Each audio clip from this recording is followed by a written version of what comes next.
Mr. Weinstock, as soon as they get up there, we'll do those. Mr. Good morning, Judge. Good morning. Hold on a second, Mr. Weinstock. Let me get yours.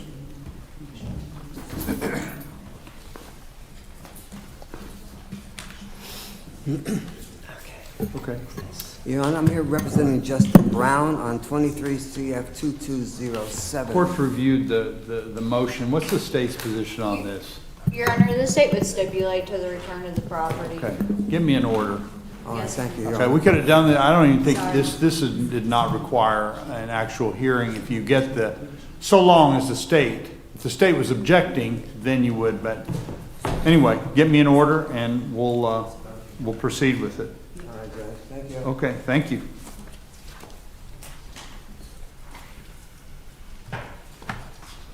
Okay.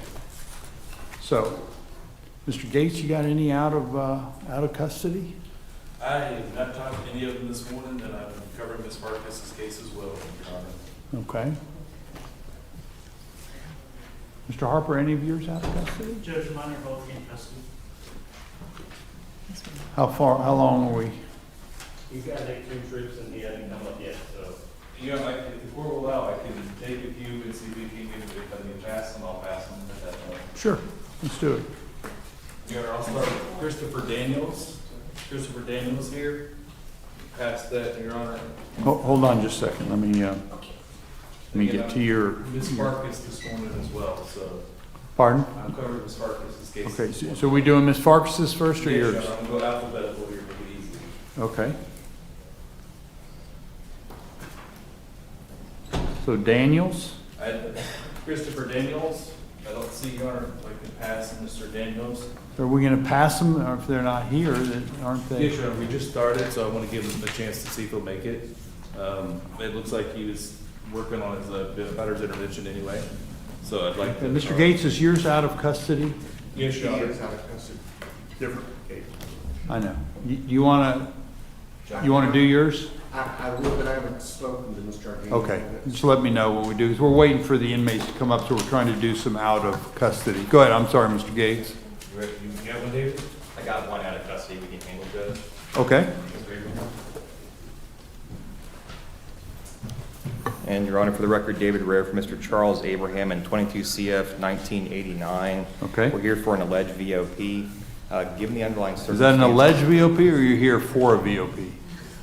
Well, it's a VOP case, Judge. Okay. Well, I say I'm alleged just VOP kidding. because. I'm sorry, no, don't. No, but we've spoken with. Been the a state- long week. On my end too, Judge, I get it. In speaking with the state, the allegations and the fact that he had a total of 2 years probation, not one, in order to complete his conditions, what we discussed with the state is they would announce a dismissal of the VOP today. He'd be reinstated to the balance of his probation, and he'd be allowed to finish out his original terms and conditions. Yes, that's correct, Your Honor. And looking at the plea agreement, he actually had 2 consecutive terms of 1129. So I'm not sure what the confusion is, but he was not technically Okay. Very supposed to good. have all his conditions complete. Get me an order. Court will grant it. I mean, Understood, Judge. That's easy. Okay. I can get that to you this afternoon. Okay. Thank you. Thank you very much.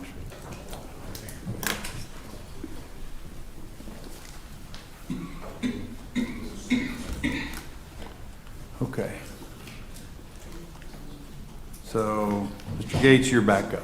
Yes, Your Honor, I was, making some notes here. Is there William Davis? Mr. William Davis, Your Honor, is making his way up. Okay, And 24 CF 614 and 23 CF 155. It looks like the offer there is an offer to cover both cases for Mr. Davis. Looks like it's going to be community control with Keaton. If we can continue. That's you, right? There was no community for keeping, so it was reinstated. It's basically termination termination. Well, that's not the offer we have most recently. If we can continue his case, Your Honor, and let Ms. Farkas meet with him, he's got a different impression of what the offer was. I'd like for her to address that with him. okay. If he's out of custody, that shouldn't be. Why don't we come back on September 17th in the morning? We'll Yes, sir. continue until She'll be back on September Monday. 17th in the morning, 9 a.m. All right, so just call her, okay? Hold on a second. Yes, Your Honor. You're good.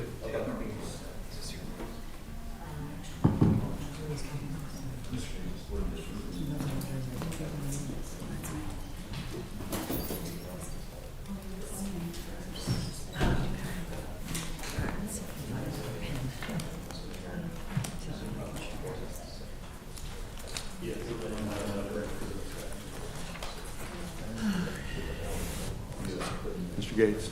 Yes, Your Honor. Next is going to be Kevin Hackstrom. Mr. Hackstrom is approaching, and today's case is going to be 24 CF 801. Okay. Mr. Hackstrom also has 24 CF 1732 set for arraignment on next Tuesday. At this time, if we can enter a denial on the VOP and not guilty plea on the new case, but I'd like to set him for the September 17th date. It's a community control offer. I anticipate him wanting to take it, so I'd like to bring him back. Okay.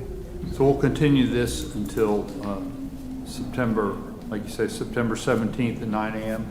And do you have that case number of the new case so we can, would you, 24 CF 801. that's the new case? No, I'm sorry, you're on 24 CF 1732. 801 is before the court today. So 801, the one before the court today, he's entering a denial. The new law charge, he's entering a not guilty. And that can pull him off of the arraignment for whenever it is the next week. Yes, Your Honor. Instead of So we'll come back, we'll 17. continue this. Actually, probably, you want to do both of them. Yes, Both sure. of them can come back on 9/17 at 9 a.m. Yes, Your Honor. Okay? You ready to go, Mr. Gates? Yes, sir. Okay. Your Honor, the last out of custody that I have is going to be Austin Hayes. Okay, and then we'll do yours, Mr. Gates. Mr. Hayes is before the court, 24 CF 96. Mr. Hayes was going to bring some proof that he's been in treatment. Let me make sure I got it. If I can let the state review it, and if probation, can confirm he's been in treatment. I think that'll resolve with VOP.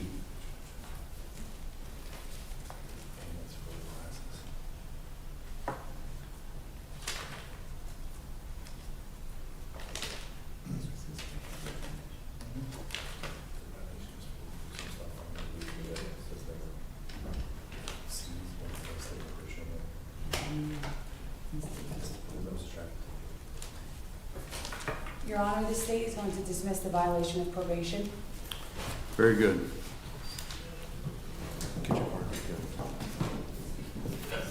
Thank you.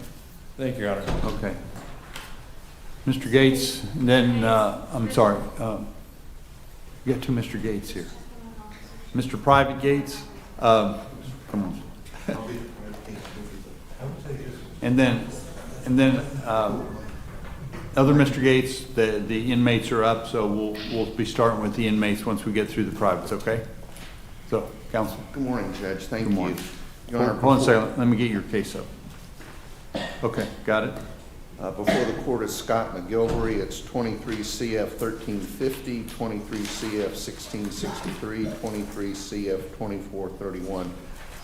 Your Honor, this is a VOP. The state and I have reached an agreement that there's one or two issues that we've got to resolve. Mr.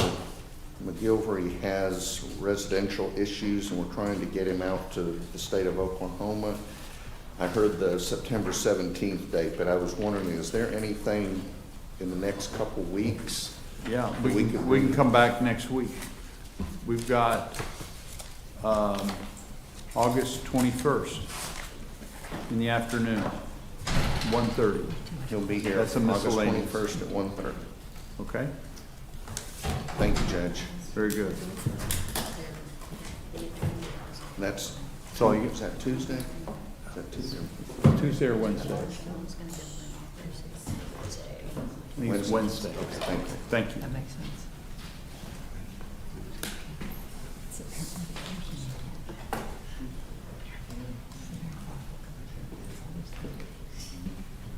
Mr. Rare, I think the inmates are up if you, we want to go with yours. Cruz.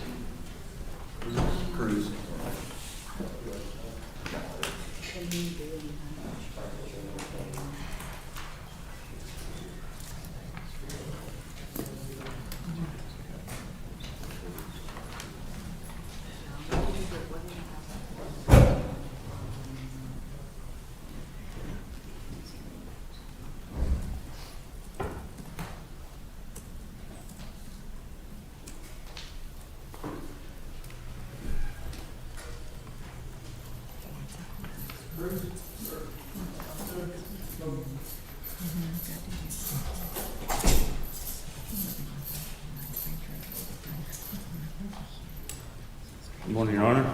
Good morning.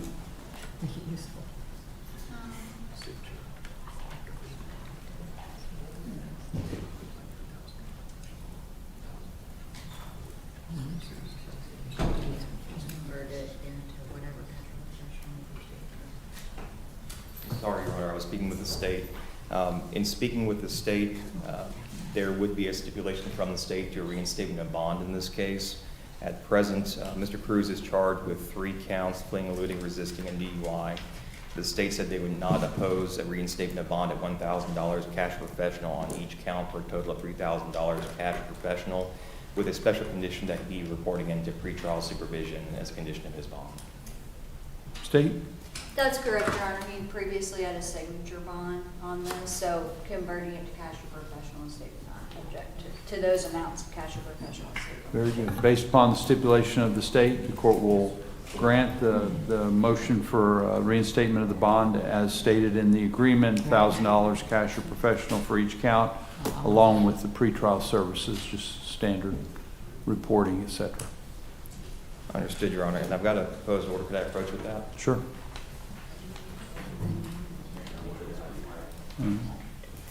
State, you want to check? That's fine.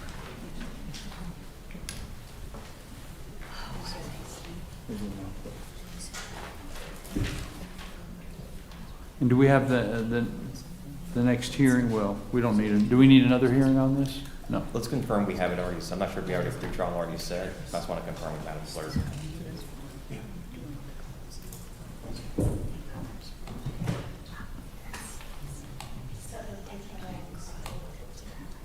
Perfect, we'll keep it set for that, Judge. Very good. Thank you very much. All right, thank you, Your Honor. You've got one more out of custody, or are you still waiting on? I do, Your Honor. We can go ahead and call him. They'll take you back in. The last I have on the docket is Anthony Clines. And Mr. Clines is present and approaching. And Judge, can I have 20 minutes in the state? Hasn't had a minute to We on, let's pass over it, then let's do the other ones, and we'll come back. I can. Okay.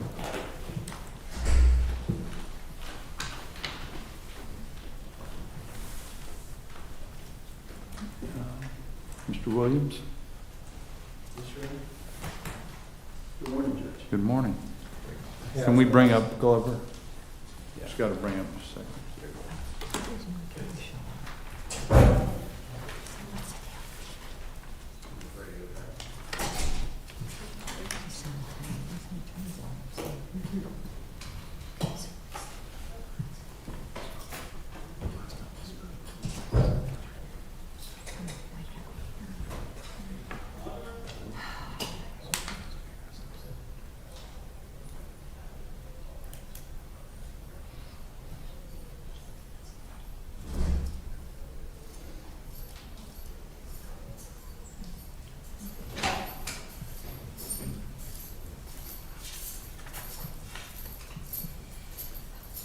Mr. Glover's approaching, Your Honor. Would you announce the case? Certainly. We're here on his VOP, which is 23 CF 121, Your Honor. Correct. He also has 3 new cases. Those are 24 CF 1705, 1706, and 1707. I've entered a written plea of not guilty on those, and so they've been taken off of next week's arraignment and put for a pretrial on 10/14. Okay, so we'll run, so you want to enter a denial on this violation? That's exactly And then what I we'll was come gonna back do. on the, we'll run them together on the Yeah. other pretrial? That was going to When- be my request, Your Honor. Sure. What is the dates of your other, Well, 10/14, they, 10/14 for the new ones. okay. Uh, Is it out of custody, in custody? I'm sorry. I'm talking about his new court violations. And he's in custody, He's so it in should be custody. 10/16. We do pre-trials out of custody Okay. one day, and then 2 days later we do it, so The notice that I 10/16. was- So, Madam Clerk, can you change the others? I was actually going to request that, Your Honor, because as you know, the one I had yesterday is set for 10/16. Yeah. But the notice I got said 10/14 for his. Okay. So So we'll run them all together, continue until 10/16. that'll be great. Okay. Thank you very much. Thank you, Your Honor. That's Thank all I you. have, so Appreciate it. Good to see you again. thank you. Good to see you. Is Mr. Farquharson signed up, but then he's not here. We'll just go over I it. have seen him this morning. I know, he's here. Well, when he comes back, he's probably meeting with his client. Mr. Gates, we are at a standstill here. My thinking was the court was likely going to be unrepresented. Okay, we can do that.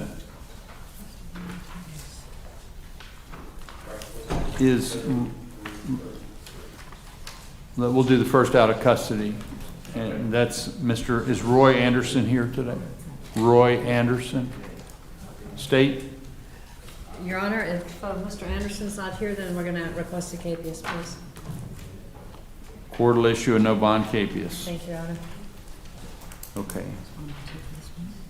Let's bring out the other, there's 4 others. Mr. Barrett,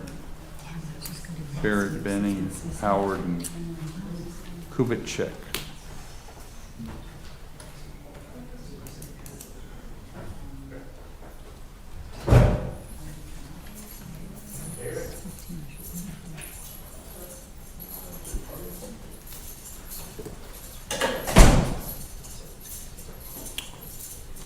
Okay, good morning, Mr. Barrett.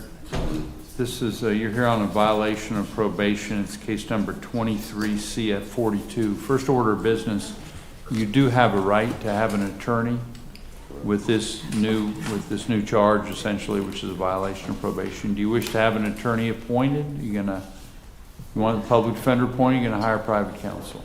I would rather, I can't hire one. Okay. So you want a public defender appointed? The court will appoint the public defender. I'm going to go ahead and issue, today's hearing is like an arraignment. It's the first time up for a violation. So the purpose of today's hearing is just to enter a denial or an admission. I'm going to enter a denial on your behalf to preserve your rights and get a chance to meet with your attorney.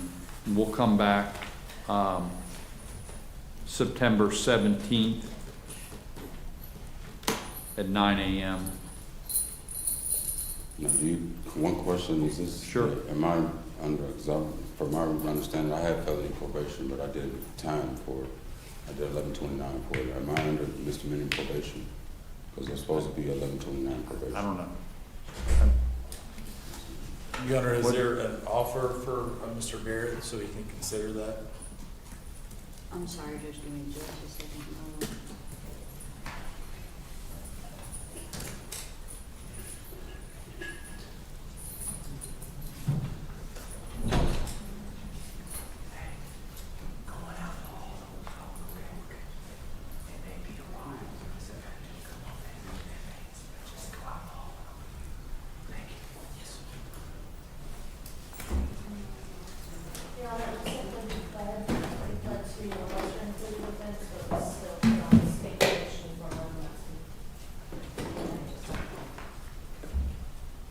Did you hear that, Mr. Gates? I did not, Your Honor. I was So you trying.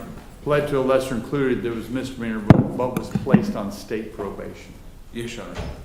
So, Your Honor, Mr. Barrett does have a new case, and that's the issue on the VOP. He should have arraignment on that next Tuesday, and the state does have a global offer of 60 days in Okaloosa County Jail to revoke and terminate supervision and plea to the new case. And what's the new charge? What's the new charge? Yeah. Felony DWLSR, the state would allow him to plead a misdemeanor DWLSR. this is the public defender. It will actually be Mr. Medina's case, Your Honor, but the court will go ahead and point us to the VOP and the new law and leave them set for next week. I'll let Mr. Medina know that the offer is basically misdemeanor time, 60 days county jail, so maybe they'll resolve it next week on Tuesday, okay? And Your Honor, he should be able to enter a plea of not guilty, and information's been filed in 24 CF 1666. If Mr. Barrett will be patient, I will try to write up a plea agreement to cover both cases for today and see if we can't do it today. Okay. I will try my best, Your Honor, on that. Okay.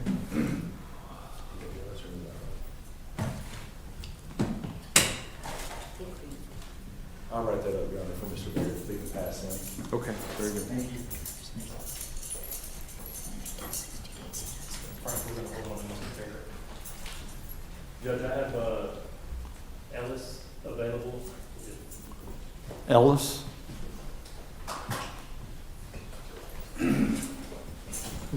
Who's representing Ellis? Ellis? Hold on. Who's representing him? Oh, I got it. Oh, there you go. Is Mr. Farquharson here? He's still outside? No, sir, Judge, he's right here. Okay, That's my problem. okay, gotcha.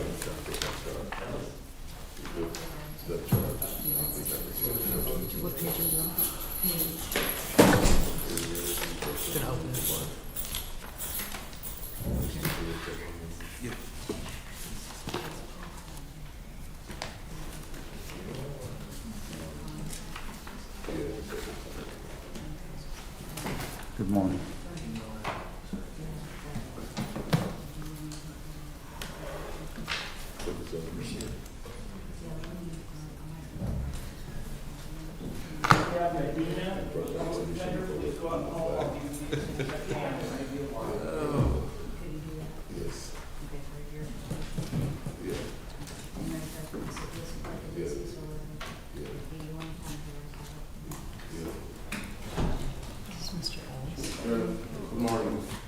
Morning. Did we pass on this case back to the resolution in the motion?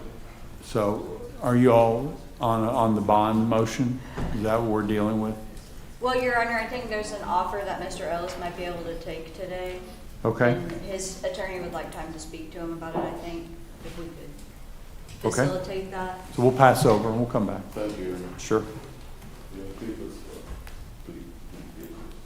I don't. What are you looking I for? have some blank plea forms. Sorry, go ahead. Regular VOPs. Mr. Ellis, Is it a VOP? No. first we're gonna hold Mr. Ellis. I'm ready for my last case. Okay. And Your Honor, again, for the record, David Rared, 22 CF 1942 for Anthony Kleins. We have reached an agreement with the state. Mr. Kleins currently has COVID, and what we discussed with the state is have him come back in late August for a status date to enter the plea at that time. Okay. August 21st? That should be perfect, Judge. Very good. That's all I have. Thank you. Thank you.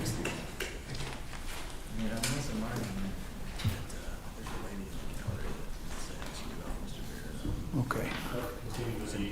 Yeah, yes, perfect, thank you.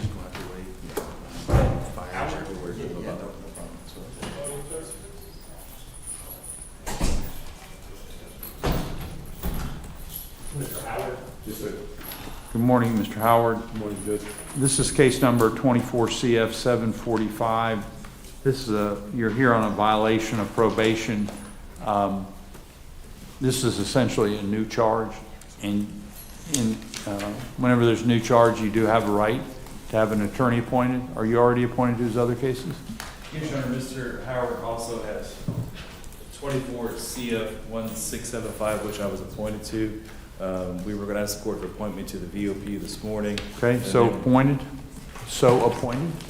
And then we were going to be entering a plea as well. Okay, good.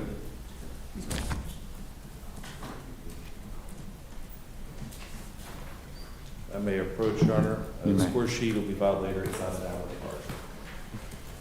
Thank you. Would you announce the terms? Yes, Your Honor. Mr. DeCamerion Howard will be admitting the violation before the court in 24 CF 745, and then pleading no contest to this charge on 24 CF 1675. Will be adjudicated guilty all counts and cases. And 24 CF 745, we're going to revoke and terminate his outstanding probation. Sentence to 12.1 months, Department of Corrections, with credit for all time served, concurrent with each count, and with 24 CF 1675. $100 cost of prosecution, $150 public defender fee. And 24 CF 1675, 12.1 months Department of Corrections, with credit for all time served, concurrent with each count, and with 24 CF 745. $615 in court costs, $100 public defender fee. Mr. Howard's asked for 24 months from the date of release to pay those.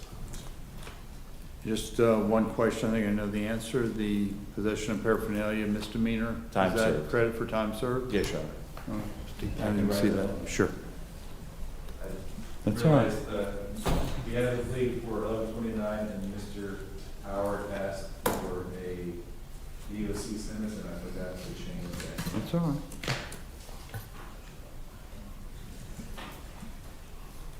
State? Your Honor, that is the state's agreement. This is actually a downward departure based on a legitimate and uncoerced plea agreement. Very The good. state will submit the score sheet. Thank you. Mr. Howard, would you raise your right hand, sir? Do you swear or affirm the information you're about to provide this court is the truth and nothing but the truth, so help you God? Yes, sir. So you heard you can put your hand down. You heard your attorney state the terms of your plea agreement, and I see those same terms are in the written plea agreement that you've signed. So my first question, did you read this closely and go over it in detail with your attorney?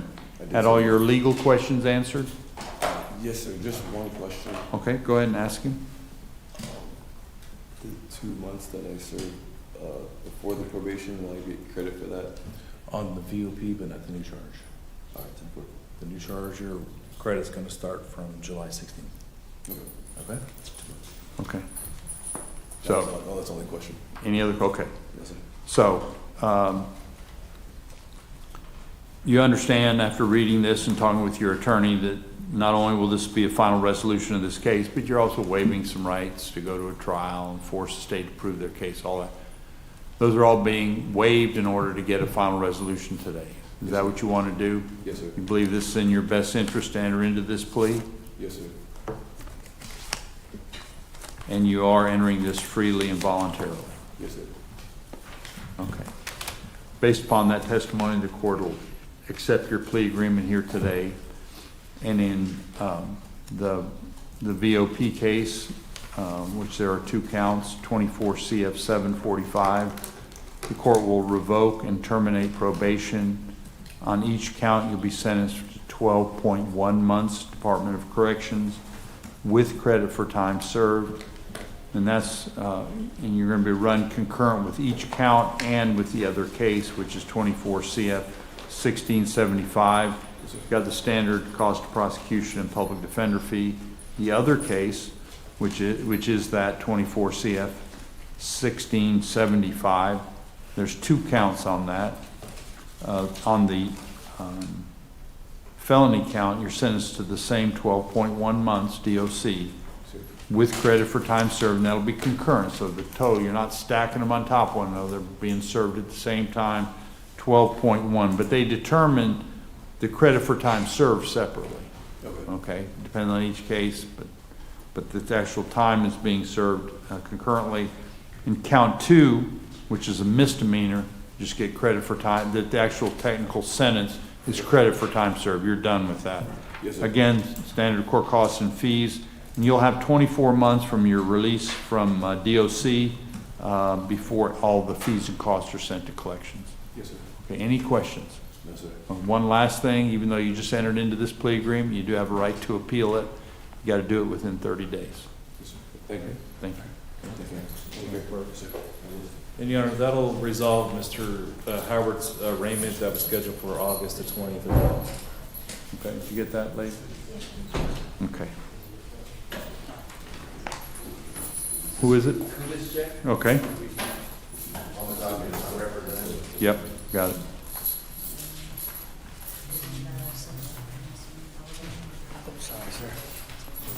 Are you representing him on the other case? Your Honor, This is case number 24 CF 1319, violation of probation. Yes, sir. The Public Defender's Office is actually appointed to Mr. Kubitschek, new case 24 CF 167. Okay, so I'm going to appoint you in this violation of probation to start off with. Yes, Your Honor. And I've already filed a not guilty plea on the new case. That's been continued to October the 16th. We can enter denial on this case and move that to October the 16th as well. Very good. So the court will appoint, court will enter a denial on this case, just like a not guilty, but it's a denial is on the VOP. And we'll continue it to run with the other case, 1016, October 16th at 9 a.m. And you'll be able to communicate with your attorney in the interim. Okay? Yes, sir. Come see you again, right,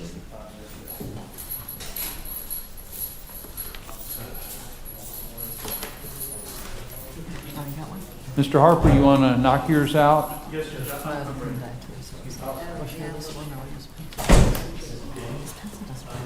That's true. Yeah, let's do that one. What's up? Miss Ben? Oh, on the one she's represented on? She's unrepresented on whatever she's coming out on? Why is it a new one? We'll find out. It's got to be a VOP. I've got this as a status. Don't know why. Well, yes, we'll probably need to approach. This is one of those. You want to approach who's on the other side of it? Ms. Sharpless? Come on. Yes. This is case number 23 CF 2244. You can come forward.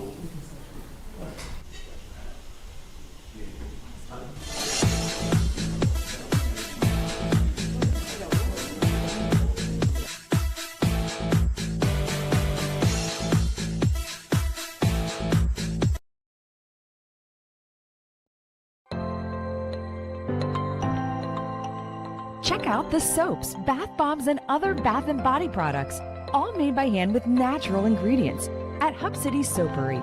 Visit us at 1092 North Verdon Boulevard in Crestview or shop online at hubcitysoapery.com. Hub City Soapery. This is Tiffany Woodham, State Farm's newest agent in Crestview.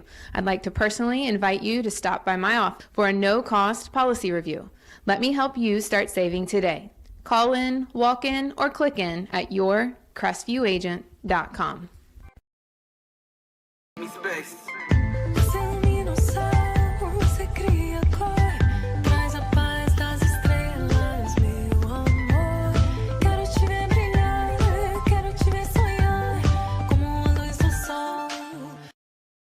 Alex Barthay from the UPS store once again, and I wanted to let you know about our Sunday hours. We're open now 7 days a week. Normal hours that you've been expecting, but now we're open Saturday 10 to 4, Sunday 10 to 3, and it's both our Crestview, Fort Walton Beach, and Eglin Air Force Base locations.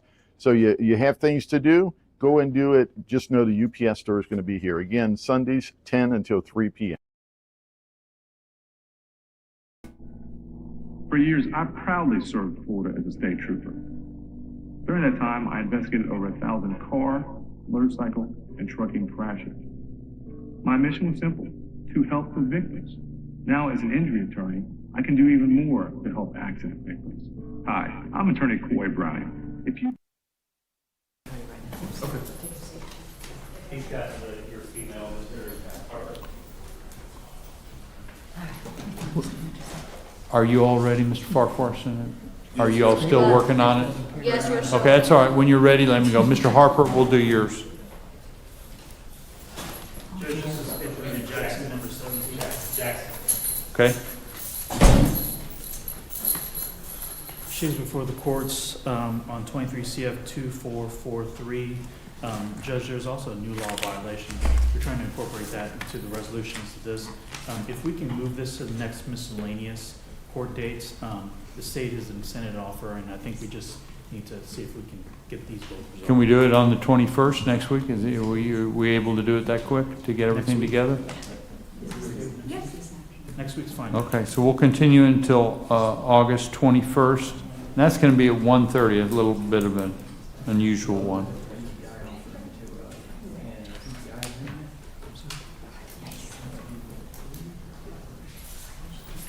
And so just for today, we'll go ahead and enter a denial. Yes, Judge. If it's But we'll not come been back previously- on August 21. So Yes, sir. just for the record. Thank you, ma'am.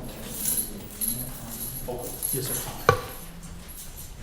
And Judge, this is Jonathan Holcomb, number 16 on the docket. He's before the court on 23 CF 355 and 24 CF 958. Judge, he is attempting to get into Keaton to facilitate that screening process. We'll ask to move this to, I don't think that next week would be sufficient. But So we want to come back September 17th? That's fine, Judge, and I would ask the state to hold. And that, The state will leave the offer open. okay. And we'll continue, I mean, it's already been a denial, so we're just continuing it. And that'll be at 9 o'clock. Thank you, Judge, that's all I have today. Okay, thank you.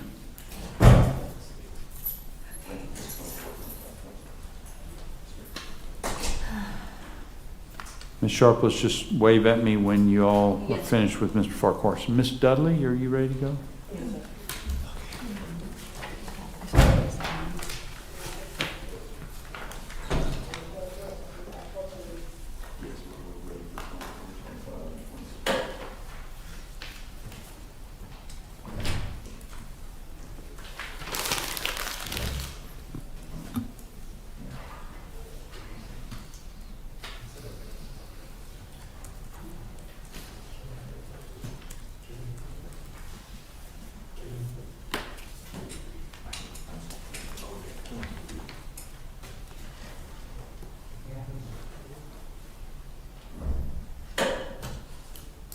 And all my clients are inmates. Yeah, they're bringing them up.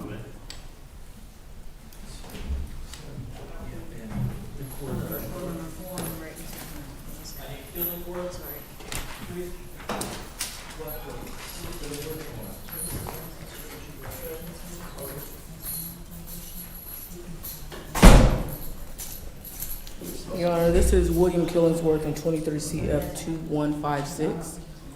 We are here on a motion to reduce bond, Your Honor. His bond is currently I've reviewed the motion, but go Okay, ahead. yes, sir. So in addition to the information I did put in the motion, I did want to add, and I did send it to the state yesterday, he has been living on his grandmother's property. She's 89 years old, helping her with the property, helping her with anything she needed outside the home, and also him being there made her, she wasn't alone. He didn't live in the house, but he lives in a cabin on the property. At this point, without him being there, a lot of stuff isn't getting done because she is 89 years old. He doesn't have any prior criminal history. I do expect to file a stand your ground motion. That will be my motion based on the What motion? stand your ground. We have tried to take depositions. There were several people who did not show up even though they were served. There were individuals who we have to get new addresses for. The allegations in here that the defendant shot at the victim in this case, if you watch the Tesla videos in this, the victim actually hits the victim from behind multiple times in the vehicle. They pull over, they're on the highway, you can't see the actual incident. But from the witness statements, the victim gets out and approaches the back of the defendant's vehicle. There are statements made that he was hitting on the vehicle and he threw something over the window. So the defendant couldn't even see out at that point. So that is the allegations in this case, and that he shot toward the victim and the victim was hit. Now he has no criminal history at all. Before he was arrested, he was starting his own business. While I do understand the severity of the charges, also the allegations, we do plan on you stand your ground. And also he's still entitled to a reasonable bond in this matter. A $400,000 bond is well out of anything he could ever make, and that's basically having no bond. So we would ask that the court consider giving him reduction in bond in this case. What are you asking for? We're asking for, I think,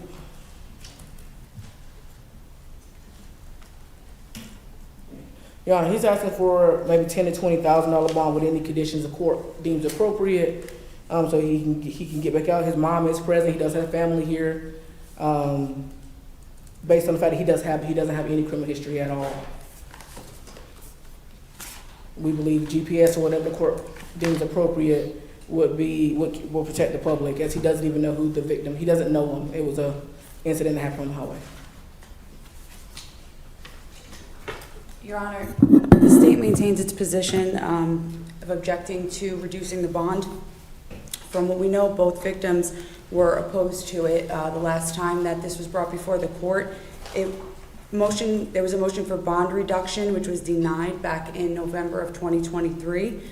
There is no significant change in circumstance, and based on the severity of these charges, the state will stick to its original position that the bond should not be reduced.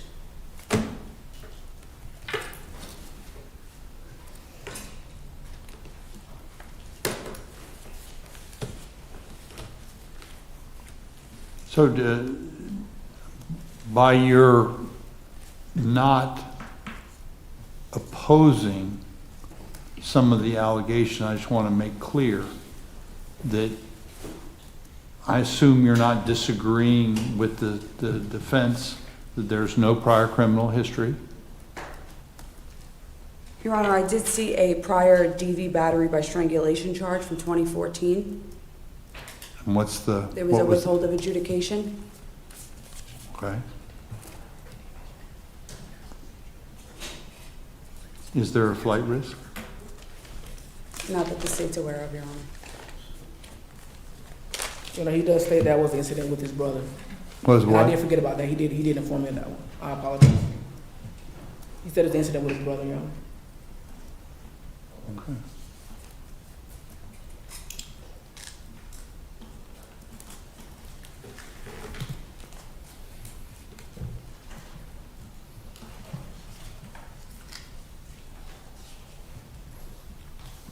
Hold on just a second. Yes, sir.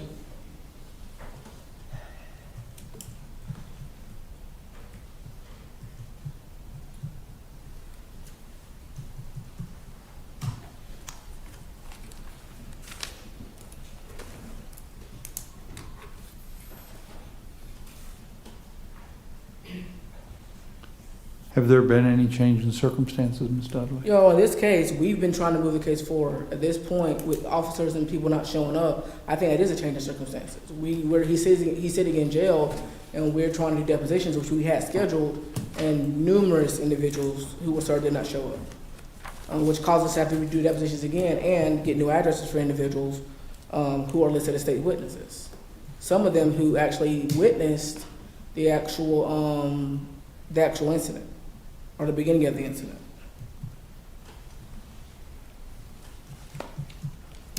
And I wasn't the attorney in the first bond motion, Your Honor, so I wasn't here to know what was argued.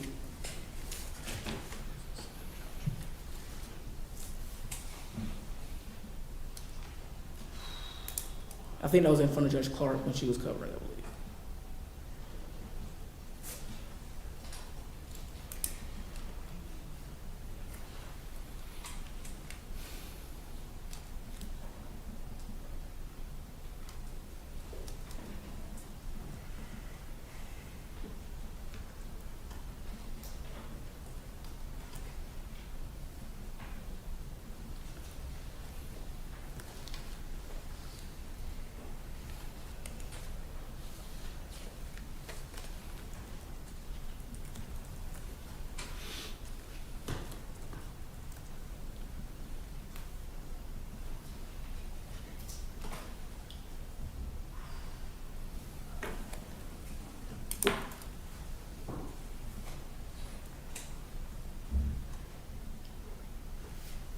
Miracle Strip Parkway is State Road 30?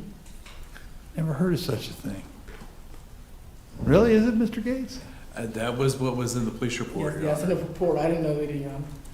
I thought Miracle Strip Parkway was 98. 98? And Your Honor, Ms. Dudley's correct. The bond hearing I had was in front of Judge Clark at the time. Okay.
If the court was to provide a lower bond, would the state be requesting any particular conditions? State would ask for a GPS monitor, Your Honor.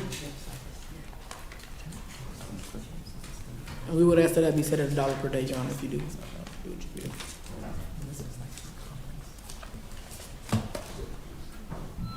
Court will reduce the bond to $50,000 cash or professional with the condition of being on GPS. And of course, no contact with the victim. I assume that's already in the, I'm assuming so, Your In the- Honor. So in pretrial the motion. services, no contact with victim, GPS? correct. Yes, sir.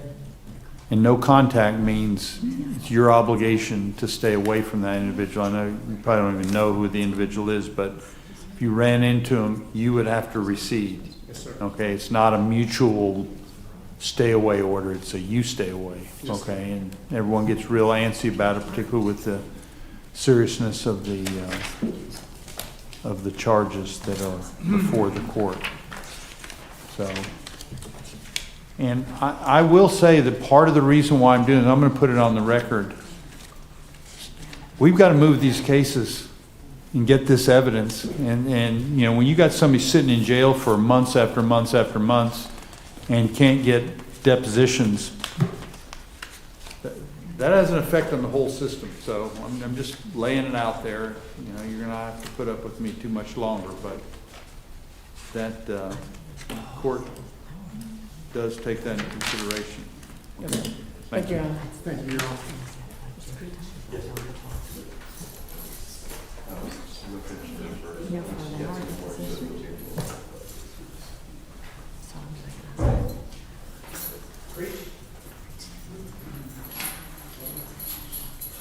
This is Joseph Creasy, 15 CF 2837, 23 CF 1773, and 23 CF 2749, if I may approach.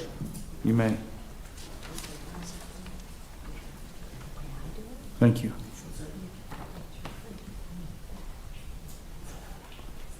Would you announce the terms? Yes, sir. Mr. Creech is going to enter a no contest plea in 23 CF 2749 and admit the violation in 15 CF 2837. In 15 CF 2837, he'll be adjudicated guilty, $100 VOP fee, time served, revoke and terminate probation, and cost of judgment. In 23 CF 1773, the state has agreed to dismiss that charge. In 23 CF 2749, he will enter a plea to the lesser included burglary of a structure in count 1, which is 810.02, subsection 4. And as charged in counts 2 through 5. He'll be adjudicated guilty, 5 years probation on counts 1, 2, 3, which are the felony counts, time served on counts 4 through 5, which are the misdemeanor counts, $515 in court costs, $190.90 restitution to Akoya Samaya, and no trespassing at 103 Durango Road in Destin, Florida, 32541. That is the state's agreement, Your Honor, and this is a downward departure based on a legitimate and uncoerced plea agreement. The state will file the score sheet at a later time. Thank you. Mr. Creech, would you raise your right hand, sir? Do you swear or affirm the information you're about to provide this court is the truth and nothing but the truth, so help you God? Yes, Your Honor. Okay, so you heard your attorney state the terms of the plea agreement, and I see those same terms are written up. The document is titled sentence recommendation. I never did quite figure that out because it's clearly it's a plea agreement, but it's okay. But it's titled sentence recommendation, but it's really a plea agreement. I just want to make sure, because you've signed it and it contains a lot of stuff, have you read it closely, gone over it in detail with your attorney? Yes, Your Honor. Okay, and you understand that by entering this plea here today, you're waiving some valuable legal rights. The main one is the right to force the state to prove their case beyond a reasonable doubt and confront witnesses and all that. You're waiving that in order to get a final resolution. That's what you want to do here today? Yes, Your Honor. And you're entering this freely and voluntarily here today? Yes, Your Honor. And you have had all your legal questions answered by your attorney? Yes, Your Honor. Okay, based upon that testimony, the court will accept your plea. And as to count 23 CF 1773, the state has acknowledged that they're dismissing that case. On the VOP case, 15 CF 2837, the defendant is admitting the VOP. There'll be an adjudication of guilt, $100 VOP fee. The sentence is actually time served, revoke and terminate probation. There'll be no further probation in that case. All the costs will go to a judgment at this time. The other case, 23 CF 2749, as to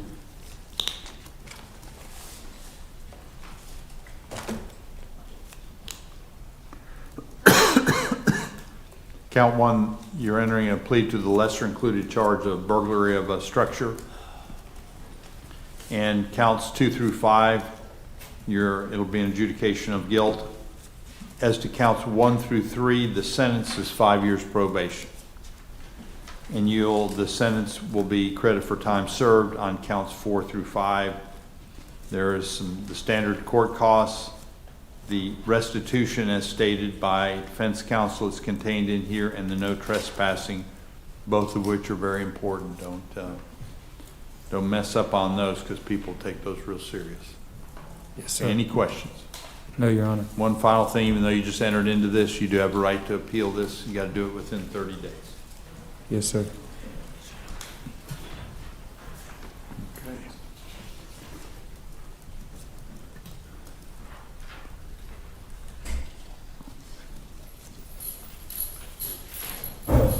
You want to do Westbrooks? Yes, sir. This is Urban Westbrook in 20 CF 1034.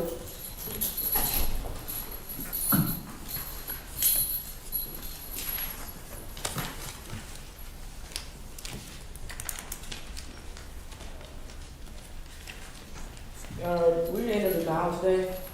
He's actually changed another court date. It's violations of new misdemeanor that I'm just waiting to get all the stuff in. Very good. We'll enter denial here today, and we'll come back on September 17th at 9 a.m. Yes, sir.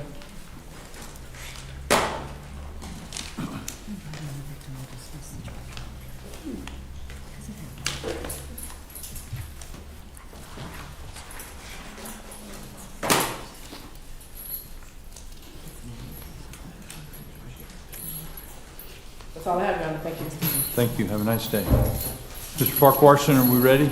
Yes, sir. Okay. We bring out Ellis. May I approve? You may. Thank you. Thank you. Mr. Farquharson, will you announce the plea agreement, and then I'll take it from there. Your Honor, Junior Farquharson on behalf of Mr. Ellis. We have an agreement. Mr. Ellis will plead to the lesser included charge of improper exhibition of a weapon with 1 year probation. Okay.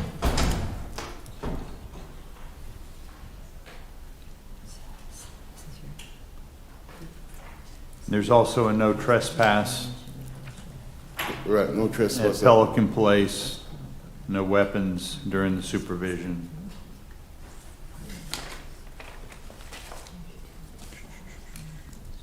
Random drug testing at least once a month, misdemeanor court costs. State? That's the state's agreement, Your Honor. Okay.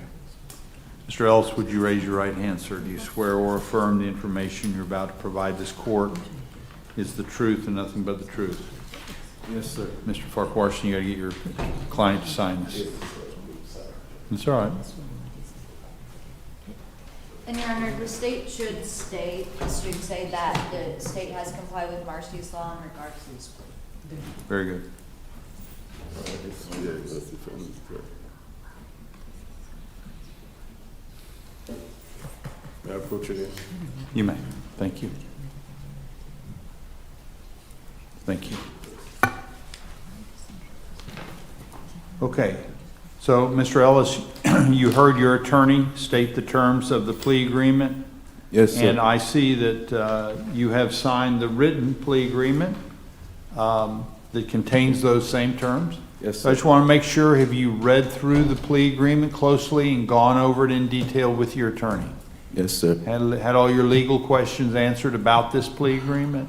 Yes, sir. Importantly, you understand that by entering this plea agreement, you're waiving some valuable rights. You're waiving basically a lot of your constitutional rights, the right to for the state to prove their case beyond a reasonable doubt and confront witnesses. You're doing all that in order to get a final resolution today. Is that what you want to do? Yes, sir. Just want to make sure you understand that and that you're entering this freely and voluntarily. Anybody threaten or coerce you to get you to enter into this plea? No, sir. Okay. Based upon that testimony, the court will accept your plea, and you're pleading to the lesser included charge of improper exhibition of a dangerous weapon, and you've got the cite that's in there. I appreciate that, counsel.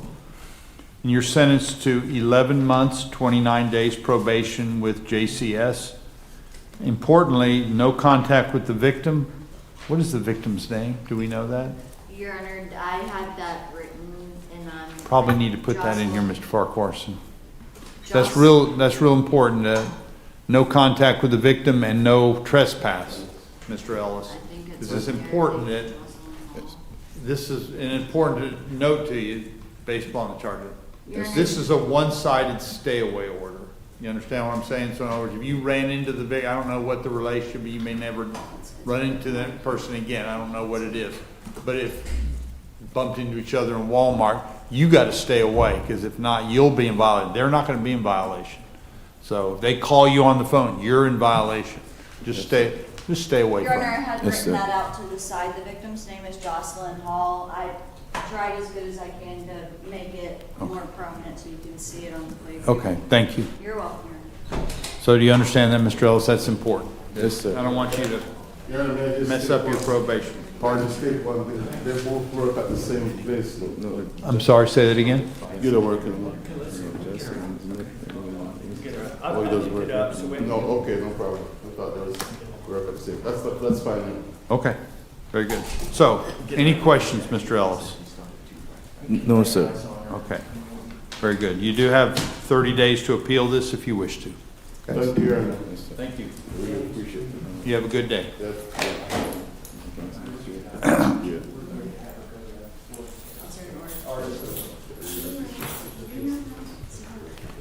Okay.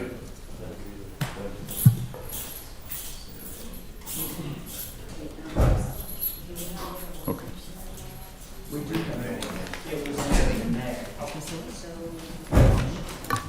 We're going to bring out Sarah Benning, Mr. She's going to be in jail after the judge decides. He's already got it.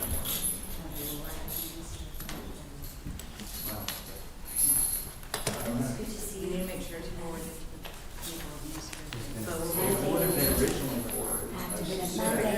But yeah. Okay. Our statement name was Sarah Benning, in 23 CF 2244. I would ask for the public defender to be appointed in her other criminal felony case or cases. Do we have the numbers? I do not have the number. I apologize. That's all right. That's all right. I didn't have That's all her right. file. Your Honor, these are brand new cases, so I don't think either of us has. Case by case is essentially on that. Is with respect to 23 CF 2244, an order adjudicating defendant incompetent and committing her to DCF was already entered on May 23rd, 2024. Then this court entered an order revoking bond based on a new arrest. The order revoking bond was on or around July 18, 2024. And basically at this time, I think that there's no need to change the order committing her to DCF. It's already been ordered, and it'll get effectuated. Hopefully, we'll make sure, following up, that DCF is aware that she's now back in jail custody. Okay. And it's in her best interest to get restored. And, Absolutely. And then she can come back and we can work on what's going on. Okay, State, you're in agreement with all that? Yes, Your Honor. Okay. So the court is in agreement that the order stands and needs to be effectuated. The only thing I would ask, like I said, is that if to the extent possible, the PD can be appointed in her criminal felony cases, I'll just so appoint when him. she comes back. It's the PDF file to fix and stick to your name. It's with Gonteric, but it doesn't matter. I'm still going to appoint. Yes, thank you. Okay. Okay, thank you. Okay, thank you, ma'am. Thank you, ma'am. And she can go back. Whenever, yeah. Sorry. Okay. I'm sorry. You just have to stay in the afternoon. It would just say that this was a status fall based on incompetency.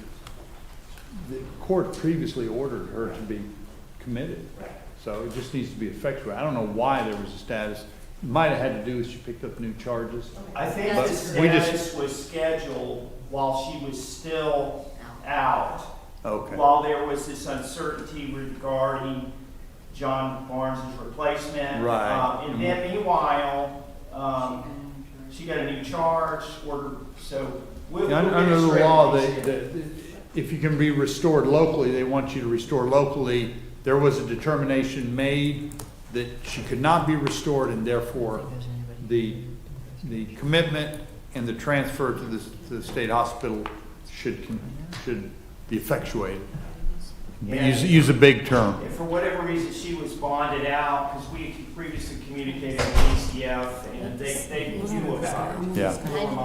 And, Okay. Your Honor, in the 24 CF 1814 case, I know that we are working on Judge Gunter sending that case to us, so. Okay. That's already in the works. as And well. and now I recall seeing her and being right, I know why you were saying when she's brought out, it would become apparent. Yes, Your Honor, thank you. Okay, so we can, these are all of our no attorneys, so, and Mr. Harper is done, so. Mr. Gates, you want to, Your Honor, at this point, the court wants, I can handle one more out of custody and then just run the docket. do you have any out of custodies, Mr.? I do have out of custody, but I've been drafting of inmates. Okay, so whenever you're ready, just let me know. Let's start with yours, but we're just trying We to. do Ms. Farkas, and then that'll give me a chance to finish this one agreement for an inmate, and then I'll talk to my, Okay, custody very good. Thank you. Sorry about this. Your Honor, I'm going to take Mr. Daniels before the court, Christopher Daniels. Okay.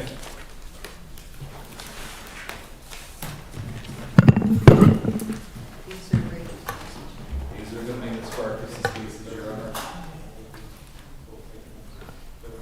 Mr. Daniels is before the court in 22 CF 2935. I'm just gonna be reading for a while anyway. Oh, there we go. Okay. According to Ms. Farkas' notes, we were going to continue without subpoenas for Mr. Daniels to get the batter's intervention completed. Okay.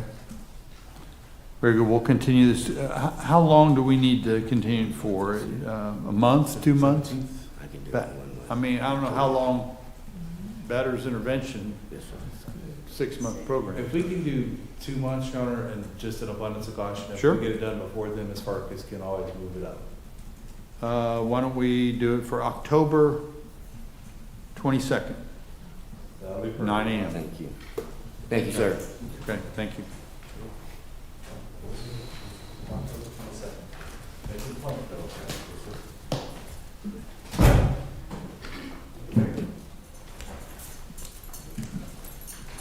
Your Honor, we're going to start with Mr. Baird, who was unrepresented.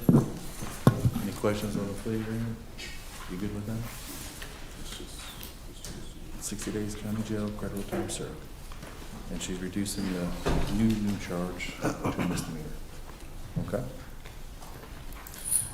Your Honor, we're going to be resolving 2 cases with Mr. Barrett. It's going to be 23 CF 42 and then 24 CF 1666, which is scheduled for next Tuesday, arraignment. Court will go ahead and appoint the public defender's office on that case as well. Court will so appoint.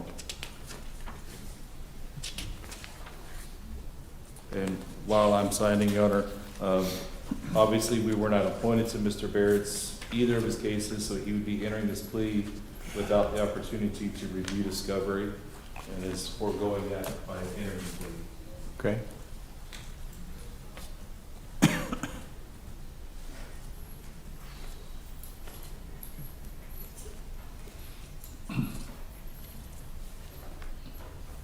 And he pled to misdemeanor, Your Honor, so there'll be no score sheet necessary for Mr. Barrett. If I can approach the plea agreement. You may. Thank you. Would you announce the agreement? Yes, Your Honor. Mr. Barrett will be entering a admission in 23 CF 42, and then as charged to the lesser included offense of no valid driver's license, statute 322.03, subsection 1. Adjudicated guilty, all counts and cases. And 23 CF 42, revoke and terminate his probation, 60 days in the county jail concurrent with 24 CF 1666. With credit for all time served, $100 cost of prosecution, $150 public defender fee. And 24 CF 1666, 60 days county jail concurrent with 23 CF 42 with credit for all time served. 270 court costs, 100 public defender fee. And then Mr. Barrett would ask for 24 months to pay those fees before they're sent to collections. State. That's the state's agreement, Your Honor. Mr. Barrett, would you raise your right hand, sir? Do you swear or affirm the information you're about to provide this court is the truth, nothing but the truth, so help you God? Yes, sir. So you heard your attorney state the terms of your plea agreement, and I see those same terms are in your written plea agreement that you've signed. Just want to make sure You read this closely and gone over it in detail with your attorney? Yes, sir. You understand that by entering this plea agreement here today, you're waiving some valuable legal rights. The main one is to go to a trial and force the state to prove their case. So you can have, purpose of that, you waive those so you can have a final resolution. Is that what you want to do? Waive the rights. I'm sorry? You said, do I want to waive the rights? Do you want to waive those constitutional rights Yes, in sir. order to resolve it today? Yes, sir. Okay. Just want to make sure you understand what you're doing, and, you know, I just always want to make you aware of your constitutional rights. So, you believe this is in your best interest to enter into this plea? Yes, sir. Okay. Based upon that testimony, the court will accept your plea here today, and there'll be adjudication of guilt on all counts and cases in 23 CF 42, which is the misdemeanor VOP. Will revoke and terminate probation. The defendant will be sentenced to 60 days in the county jail. That'll be concurrent with the other case. In other words, they'll be served at the same time. You will get credit for all time served. Got standard cost of prosecution, public defender fee. In 24 CF 1666, again, sentenced to 60 days in the county jail. This is for a lesser included charge of no valid driver's license. The 60-day jail sentence will be served concurrently with the other case, and you will get credit for all time served in this case as well. Standard court cost and fees. You'll have 24 months after you get out of jail to pay the fees before it goes to collections. Okay. Any questions? Okay. And you're on a 30-day appeal window? 30 days to appeal it if you wish, Mr. Barrett. Thank you.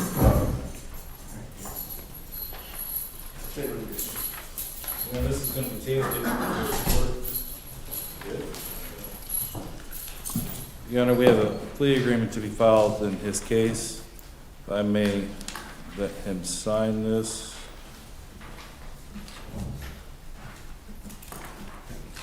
You're welcome. Never hurts to ask, does it? It's good to see you. 8, 15, 24.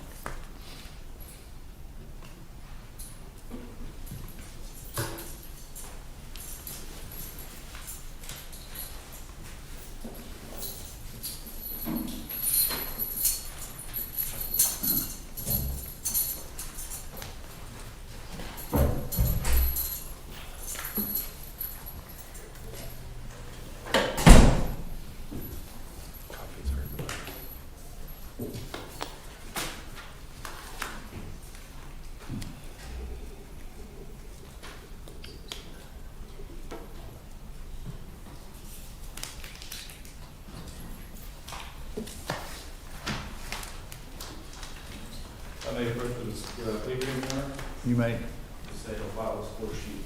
Thank you.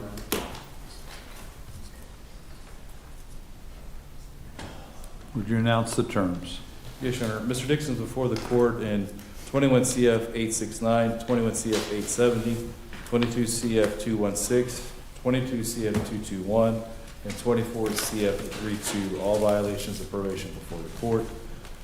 Mr. Dixon will be entering an admission before the court. He was previously adjudicated guilty. The 21 CF 869, revoke and terminate probation. Every time served, those are misdemeanors. Standard cost of prosecution, public defender fee. And 21 CF 870, revoke and terminate probation, 15 months Department of Corrections concurrent with each count and case with credit for all time served. Standard cost of prosecution and public defender fee. And 22 CF 216, revoke and terminate probation. Count 1, which is felony, 15 months Department of Corrections concurrent with credit for all time served. Count 2, misdemeanor, time served. $100 cost of prosecution, $100 public defender fee. 22 CF 221, revoke and terminate probation. Count 1, again felony, will be 15 months Department of Corrections concurrent with each count in each case with credit for time served. Count 2, which is misdemeanor, time served. $100 cost of prosecution, $100 public defender fee. And then 24 CF 32, revoke and terminate probation. Counts 1 and 2, which are felonies, 15 months Department of Corrections with credit for all time served concurrent. Count 3, time served, same cost of prosecution, public defender fee, and then Mr. Dixon's asked for 24 months to pay those fees. State? That's the state's agreement, Mr. Dixon, would you raise your right hand, sir? Do you swear or affirm the information you're about to provide this court is the truth, nothing but the truth, so help you God? Yes, sir. So, Mr. Dixon, you heard your attorney state the terms of your plea agreement. I did. And I see those same terms are written out in detail in your written plea agreement that you've signed. So have you read this closely and gone over it with your attorney in detail? Yes, sir. And Yeah. just so I could ask. You have a question? Go ahead. Ask him.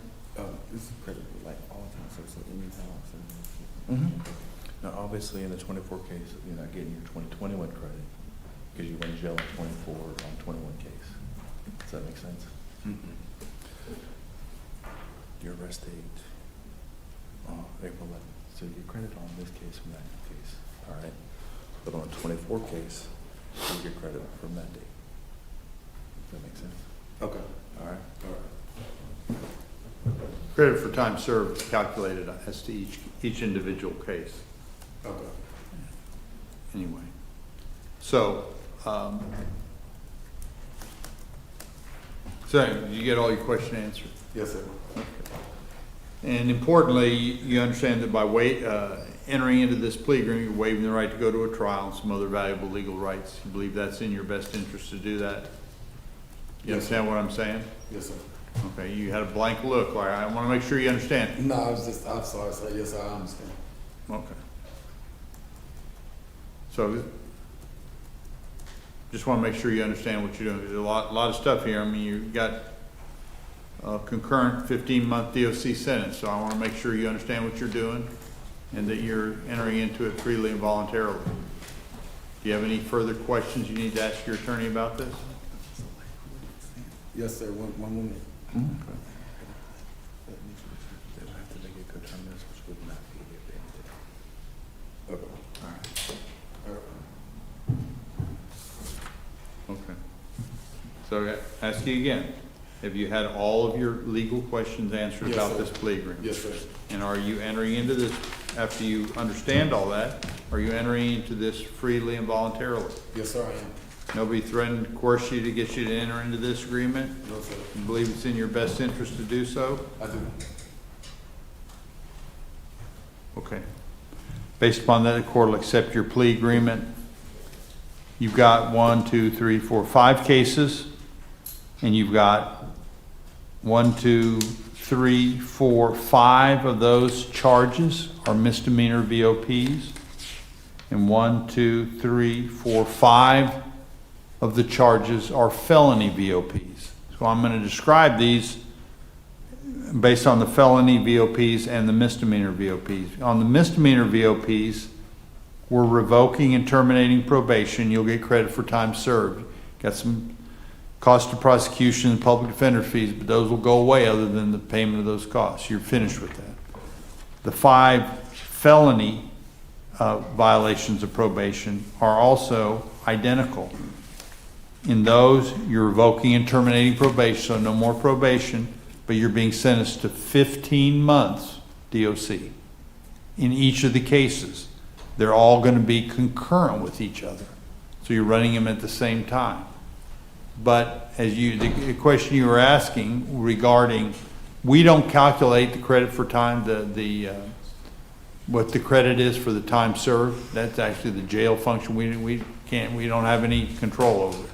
But they are, I can tell you they're calculated by each individual case. Yes, sir. Okay?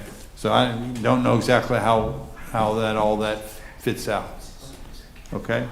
So, and again, standard cost and fees, all the cost and fees, you'll have 24 months from your release from DOC in order to pay them before it goes to collections. Yes, sir. Okay. Any questions? No, sir. Okay. Last thing, even though you just entered into this, you can't appeal this. You got to do it within 30 days. Yes, sir. Okay? Thank you.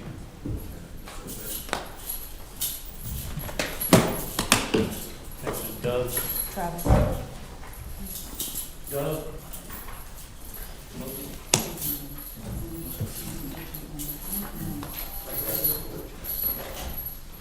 This is going to be Mr. Clifford Dove before the court. At this time, we're going to enter denial on the VOP. Mr. Dove is being screened for both Felix and Keaton. So we want to come back September 17th, is that good? Yes, Your Honor. Continue until September 17th at 9 a.m. Ms. Hart, this will come to you, okay? Okay. You're welcome.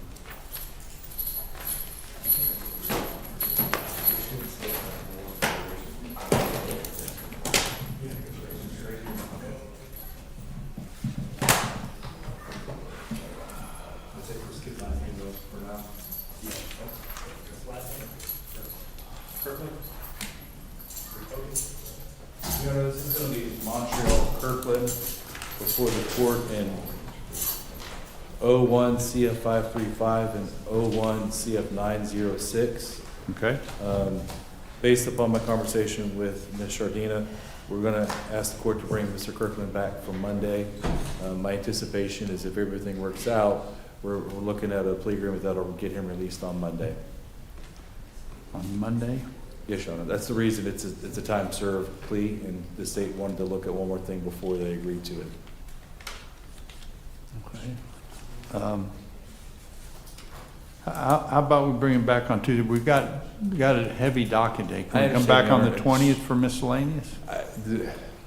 I'll say it this way. Mr. Kirkland essentially has been in some sort of custody since 2001, whether that's a program or otherwise under a conditional release.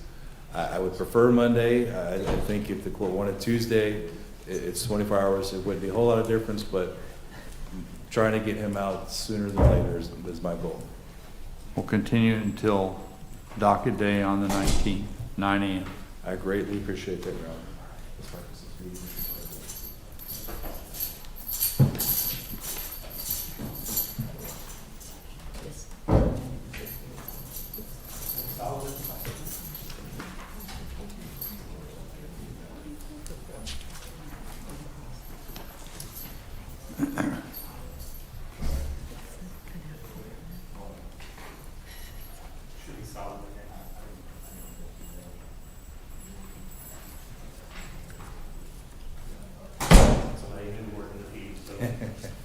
Well, we all got to learn somewhere. I remember my first day.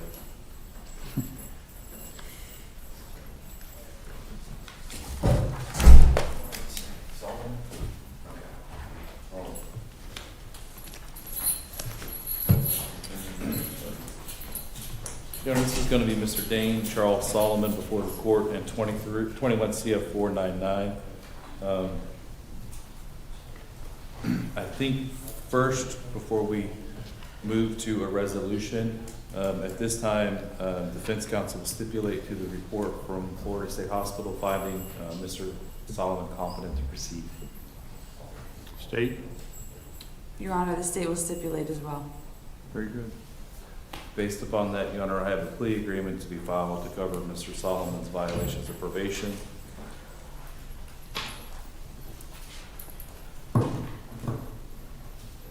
Court will accept. Yes, sir. 8, 15, 20. The evaluation assessment. Yes, Your Honor.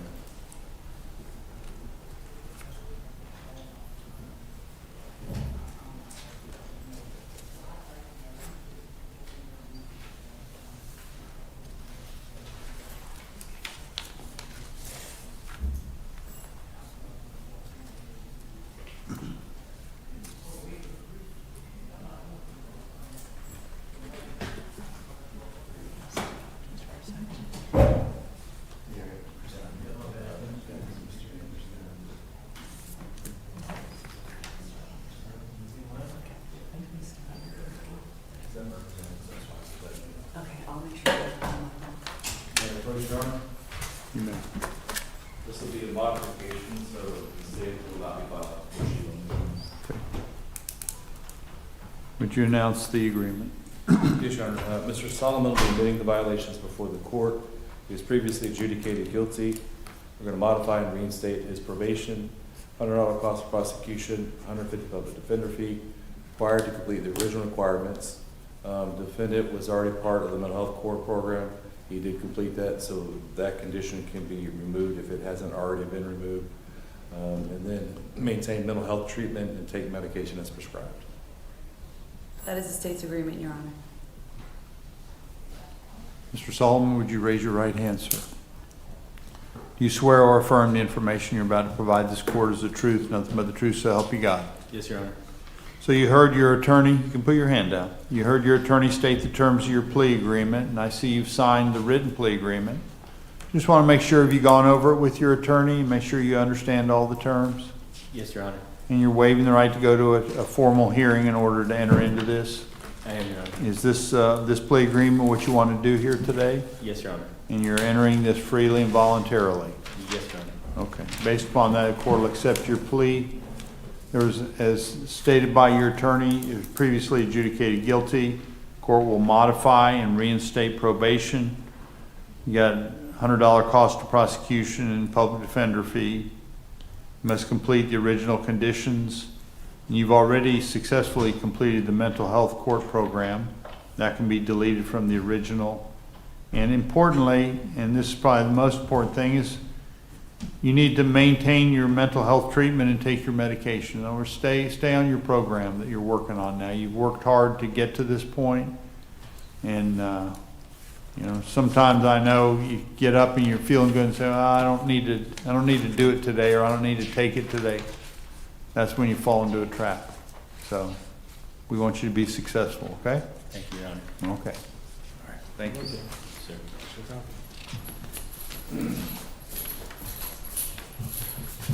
Hicks.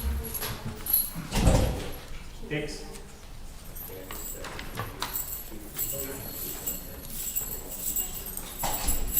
You know, this is going to be Cody Hicks before the court. We have a plea agreement to be filed in his case, if I may approach, Your Honor. I may. Score sheet with me here.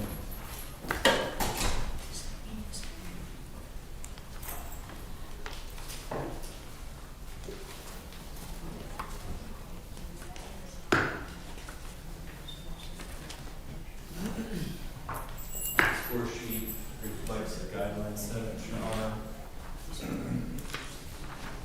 And the defense is okay with that score sheet? Yes, Your Honor, we will stipulate to the. Okay.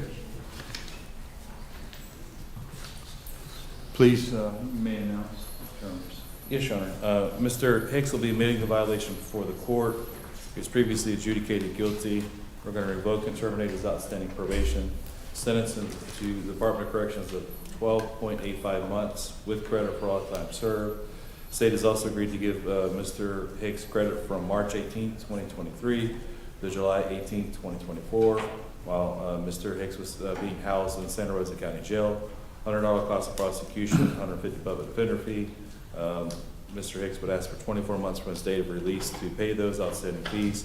And then after speaking with the state and running the math based upon the numbers, Mr. Hicks would be eligible for immediate release as well.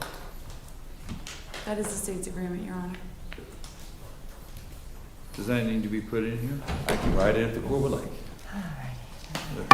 I think it helps to clarify.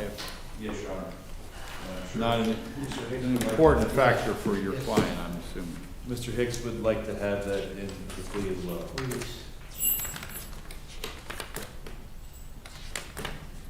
State in agreement.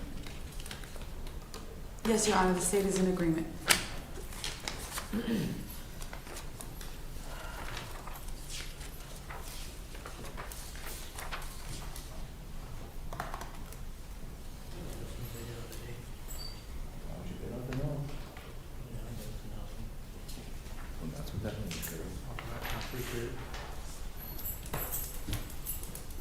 Thank you.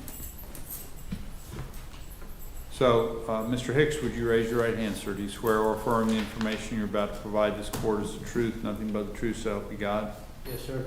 So, you heard your attorney state the terms of your plea agreement, and I see those same terms are in writing. You've signed it. So I just want to make sure you've read through this and gone over it in detail with your attorney. Yes, sir. I mean, obviously, it's a good deal in the sense that you're going to get out immediately. Yes, sir. So I understand why you're doing that, but you still, in order to get there, you're waiving some valuable legal rights. I just want to make sure you understand that's what you're doing. You're waiving the right to go to a trial in order to get this plea agreement. Do Do you understand that? Yeah, I'm fine with that. Okay. And you're entering this, I assume, freely and voluntarily? Yes, sir. Okay. Based upon that testimony, the court will accept your plea agreement. You were previously adjudicated guilty. The court will revoke and terminate probation. You're being sentenced to 12.85 months, Department of Corrections. You will get credit for all time served. And the state also agrees to give the defendant, give you credit for from March 18th, 2023 to July 18th, 2024, while the defendant was held in custody in Santa Rosa County Jail. You got your standard court cost and public defender fee. You get 24 months to pay those. And the specifically state that the defendant is eligible for immediate release based upon the amount of credit for time served that you've had. And there's no need to transport to DOC. I appreciate it. Okay, any questions? No, sir. Okay. Thank you very much. Enjoy your 3 months. Yeah, I appreciate it.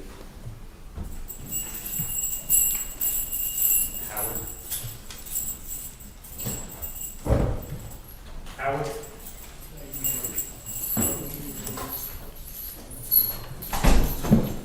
Yeah, this is gonna be Gabriel Howard before the court. Mr. Howard is before the court at 23 CF 514. We have a plea agreement, if I can approach, Your Honor. You may. Mr. Howard pled to misdemeanor, so there'll be this score sheet for Okay. Mr. Howard today. Would you announce the terms? Yes, Your Honor. Mr. Howard will be admitting the violation before the court, will be adjudicated guilty, sentenced, revoked and terminated without standing probation, sentenced to time served. $100 cost of prosecution, $150 public defender fee.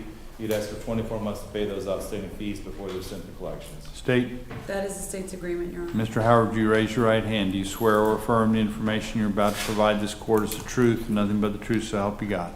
Yes, sir. So you heard your attorney state the terms of your plea agreement. I see you've signed that terms and they're written. You can put your hand down. I just want to make sure you've gone over it in detail with your attorney and that you're in agreement with this.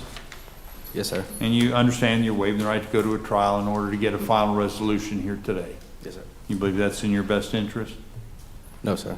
No, yes. Yes, sir. No, no. Okay, sorry. Let me repeat the question. I don't want to trick you up.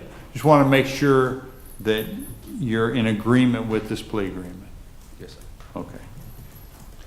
Based upon that, the court will accept your plea. There's an adjudication of guilt. The court will revoke and terminate probation, and your actual sentence is credit for time served. That means you're done. You do have, of course, the ever-present fees and costs, $100 and $150 public defender fee, woefully undervalued. Defense will ask for 24 months, which the court will grant, 24 months to pay any outstanding costs before they're sent to collections. Okay? Any questions? Yes, sir. Okay, good luck.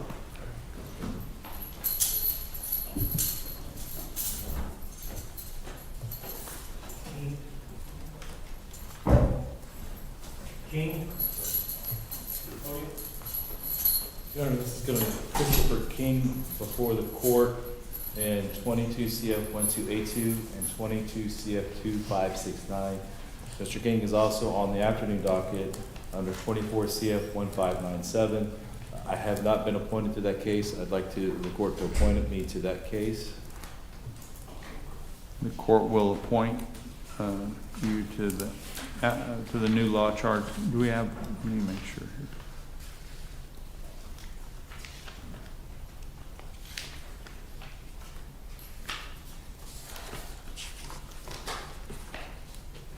It's 24 CF 1597. The court will appoint the public defender. And I assume you wish to enter a plea on that case? Your Honor, we're actually entering denial. Mr. King is being screened for some treatment programs. Well, in the afternoon, the plea is Not guilty. not guilty. Okay. And then you want to just come back for October the 16th, Your Honor. Okay. And if I get the answer before then, we'll move Mr. King back in. Okay, so we'll continue till October 16th at 9 o'clock. And Enter denial, 10/16. Okay. Did you get that in the afternoon?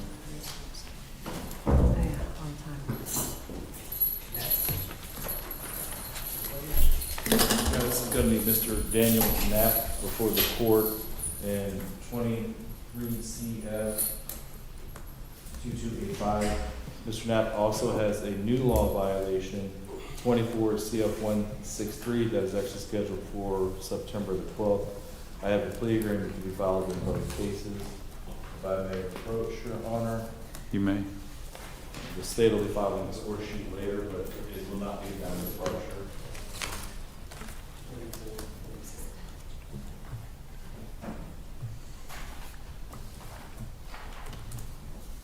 Would you please announce? Yes, Your Honor. Mr. Knapp will be admitting the violation in 23 CF 2285, pleading as charged in 24 CF 1763. Maintain the withhold in both cases. In 23 CF 2285, modify and reinstate probation. Next 6 months will be on community control, concurrent with 24 CF 1763, followed by the balance of supervision, concurrent with 24 CF 1763. Waive the cost of supervision, $100 cost of prosecution, $150 public defender fee, complete herbage requirements. And 24 CF 1763, 6 months community control, concurrent with 23 CF 2285, followed by 23 months of probation, concurrent with 23 CF 2285, standard court costs and public defender fee. That is the state's agreement, Your Honor. Very good. Mr. Knapp, is that how you pronounce it, Knapp? Yes, sir. Would you raise your right hand? Do you swear or affirm the information you're about to provide the court is the truth, nothing but the truth, so help you God? Yes. So you heard your attorney state the terms of the plea agreement. I see those same terms are in writing, written in the plea agreement that you've signed. So I just want to make sure you've gone over it in detail with your attorney. Make sure you understand all the terms and conditions. I do. And you understand you're waiving the right to go to a trial, some other valuable constitutional rights in order Yes, to sir. get to this place. Yes. And this will be a final resolution of your case. Yes. And you're satisfied that you've had all your legal questions and that this is in I your am. best interest? Mm-hmm. Mm-hmm. Very good. Based upon that, the court will accept your plea. There'll be maintain the withhold of adjudication in both cases. In 23 CF 2285, court will modify and reinstate probation. So you'll have the same term of the probation, but however, the next 6 months, rather than standard probation, will be community control. Yes, sir.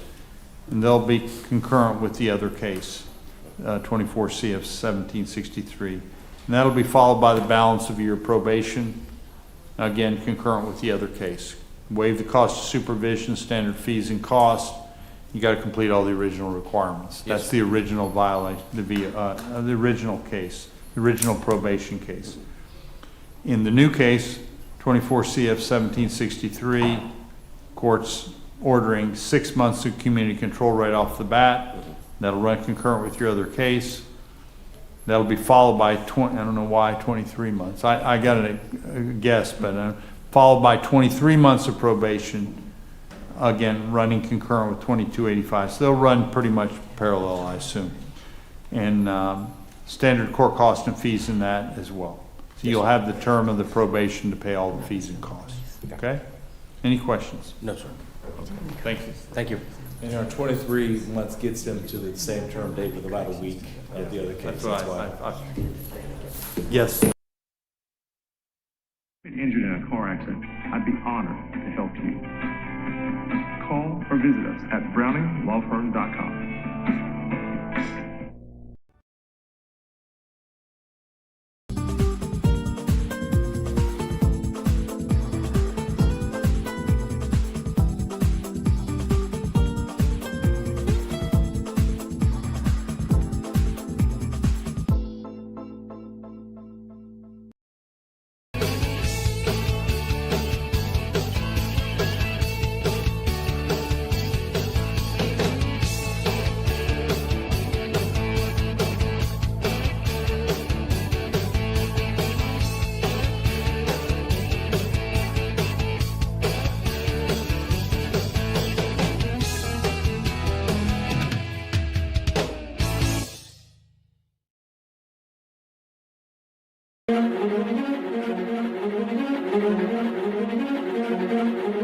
Hi,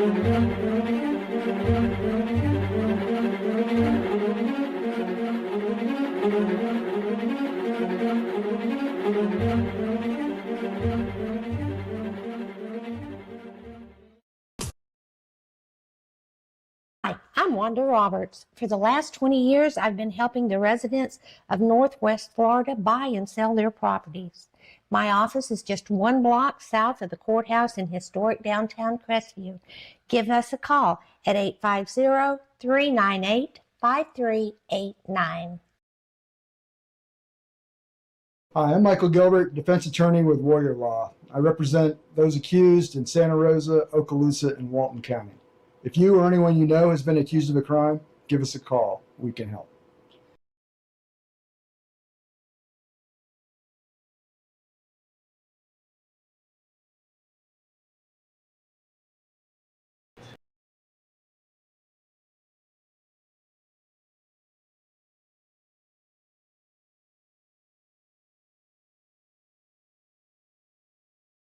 Hello, this is Chris Norman at Bulldog Bail Bonds. Our office is in Crestview, Florida, but we service 7 Northwest Florida counties. If you ever find yourself in a jam, please give us a call. We're here to help you out.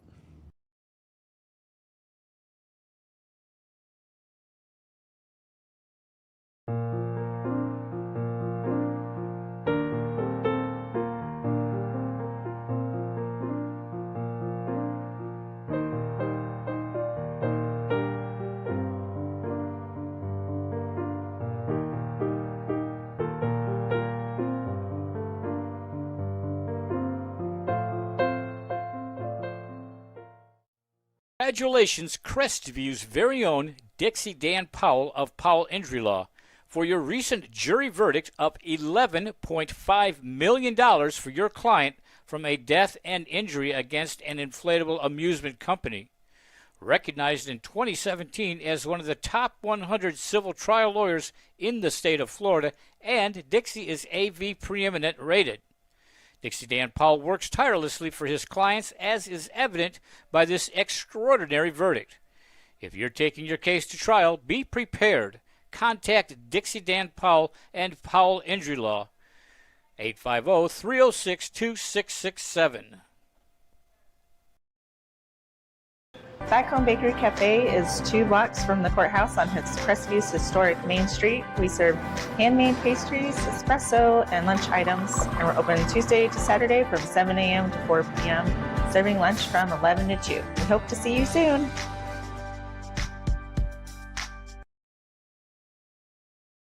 Hello, I am Bonnie from Body Be Healthy here in Crestview. We have been serving the area since 1999. We're an alternative health food store. If you're interested in bettering your health, we'd like to invite you to stop by. We're located in Court Plaza. Stop by and let us help you be healthy.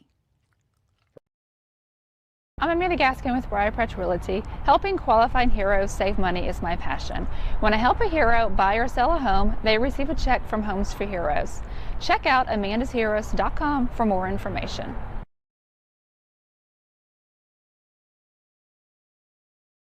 For more than 70 years, the sweet aroma of the Crestview's Coney Islands burgers and hot dogs has permeated the downtown area. If you have not experienced the unique flavor of Crestview's Coney Islands burgers and hot dogs, then I encourage you to join us for lunch.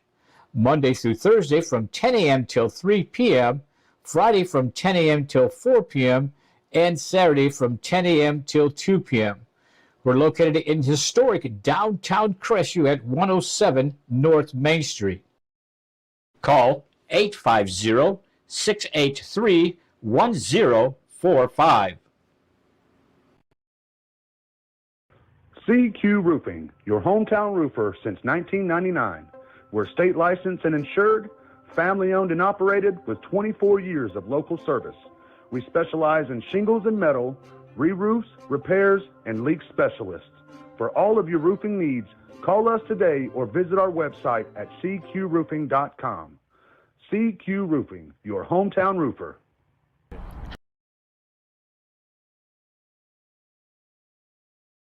Hey, I'm David at Family Vision of Crestview. We've been providing excellent optical service for Northwest Florida for over 34 years. Come in and let us take care of you.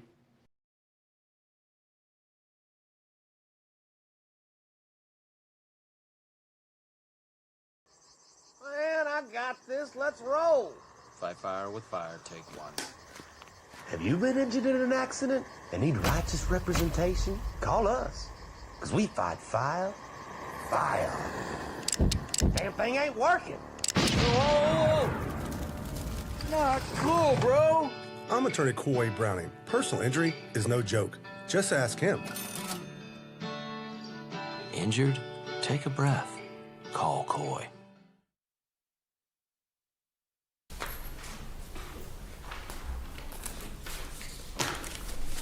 Your Honor, the state's offer for Ms. Darwin is 6 months of Okaloosa County Jail. You want to take that? 6 months? If I can pass Ms. Darwin, I will write that up for the court. Is that correct? Very good. All-time served? Credit for all time served, okay? All right. We can hold on to Ms. Darwin, I'll write that up, all right?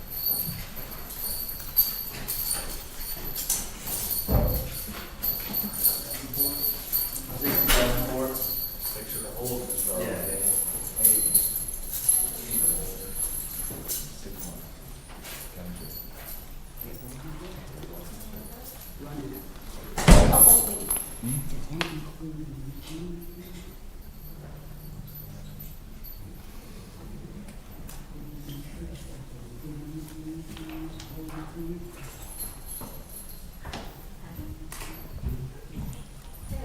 We can pass Ms. Davenport. I got another plea agreement to write up, Your Honor.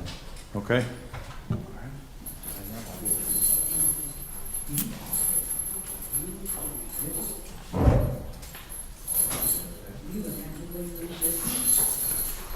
Your Honor, next is going to be Kelsey Heights.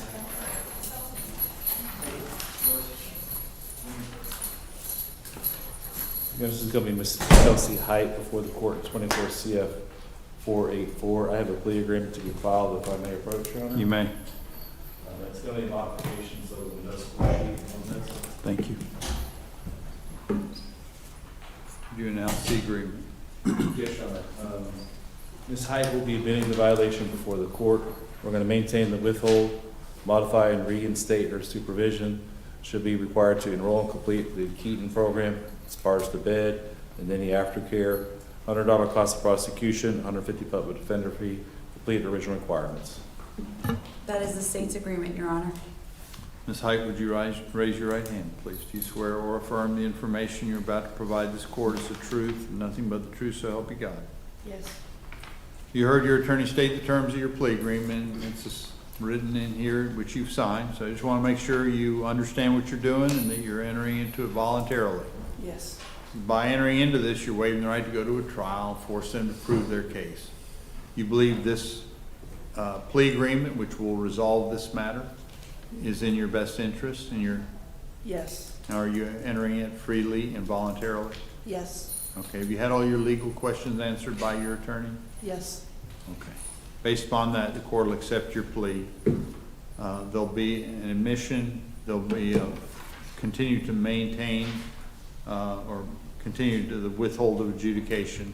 Court will modify and reinstate probation, and there'll be a new condition, important obviously, to enroll and complete Keaton program and any aftercare. That'll be bars to bed, so you go right to it as soon as the bed opens up. Standard fees and costs, and complete any other original requirements. Okay. Any questions? No, sir. Okay, do they have a bed available already? Yes, Your Honor, my understanding is that they should be getting her relatively soon. Okay, good luck. I know. Good luck with the program, man. Okay. Okay. Thank you, Your Honor. Good luck.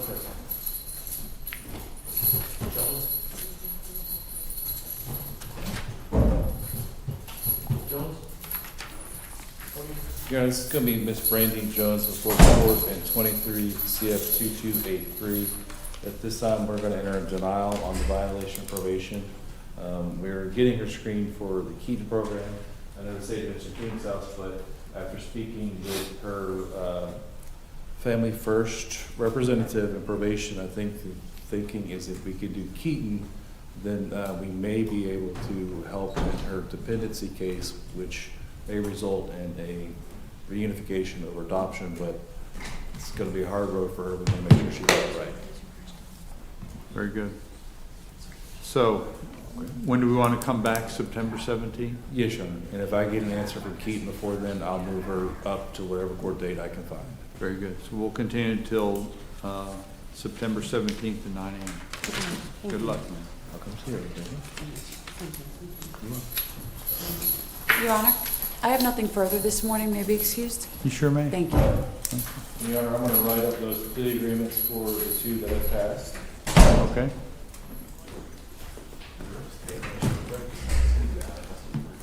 Mr. Medina, can we take a short morning break before we start yours? That would be extremely helpful, Your Honor. Thank How you. long do we need to take a break for? Just a minimal time, Your Honor. Okay. Thank you. I'm basically ready, but it won't hurt. Thank you. Are you good? Your Honor, Yes. Mr. Anderson did arrive, and I'm sorry I had to step out for Mr. If the court wants to take him after the break, Mr. Anderson is here, the court issued a KPS for him. Okay. So we'll deal with that first up after. Thank you, Your Honor. Thank you, Judge. All rise, please. Go deal with the sex offender unit. Go, imagine that. Court is in recess. Thank you, as soon as we get back.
Check out the soaps, bath bombs, and other bath and body products, all made by hand with natural ingredients at Hub City Soapery. Visit us at 1092 North Ferdon Boulevard in Crestview or shop online at hubcitysoapery.com. Hub City Soapery. This is Tiffany Woodham, State Farm's newest agent in Crestview. I'd like to personally invite you to stop by my office for a no-cost policy review. Let me help you start saving today. Call in, walk in, or click in at yourcrestviewagent.com.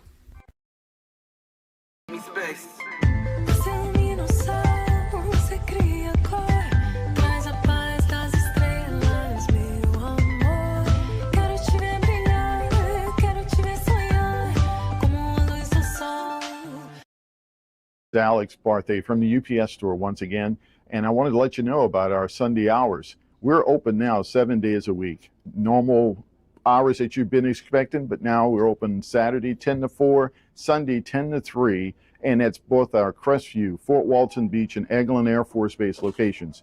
So you have things to do, go and do it. Just know the UPS store is going to be here. Again, Sundays 10 until 3 p.m. For years, I proudly served Florida as a state trooper. During that time, I investigated over 1,000 car, motorcycle, and trucking crashes. My mission was simple, to help the victims.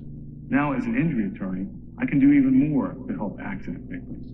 Hi, I'm attorney Coy Browning. If you've been injured in a car accident, I'd be honored to help you.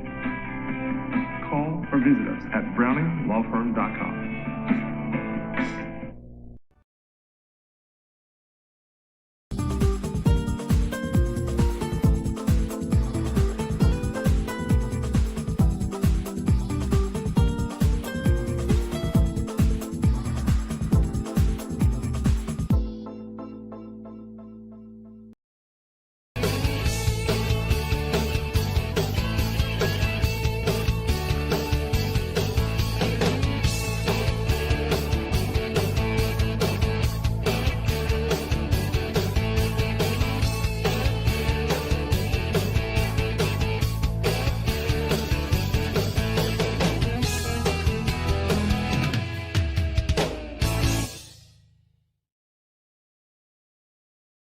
Hi,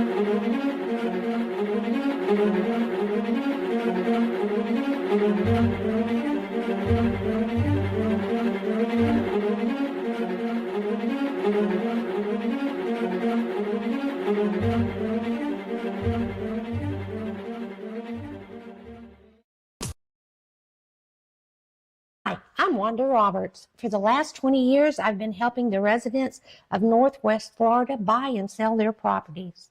My office is just 1 block south of the courthouse in historic downtown Crestview. Give us a call at 850-398-5389. Hi, I'm Michael Gilbert, defense attorney with Warrior Law. I represent those accused in Santa Rosa, Okaloosa, and Walton County. If you or anyone you know has been accused of a crime, give us a call. We can help.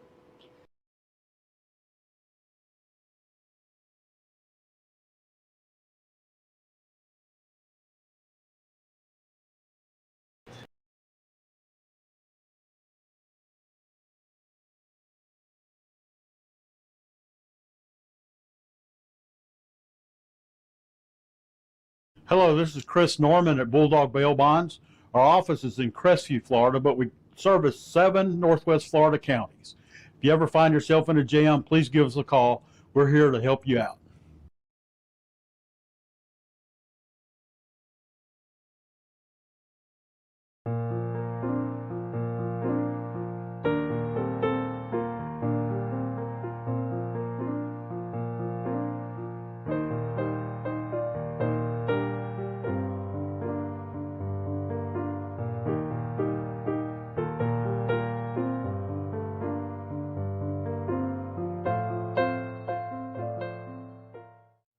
Congratulations, Crestview's very own Dixie Dan Powell of Powell Injury Law, for your recent jury verdict of $11.5 million for your client from a death and injury against an inflatable amusement company. Recognized in 2017 as one of the top 100 civil trial lawyers in the state of Florida, and Dixie is AV Preeminent rated. Dixie Dan Powell works tirelessly for his clients, as is evident by this extraordinary verdict. If you're taking your case to trial, be prepared. Contact Dixie Dan Powell and Powell Injury Law, 850-306-2667. Back Home Bakery Cafe is 2 blocks from the courthouse on Crestview's historic Main Street. We serve handmade pastries, espresso, and lunch items, and we're open Tuesday to Saturday from 7 a.m. to 4 p.m., serving lunch from 11 to 2. We hope to see you soon.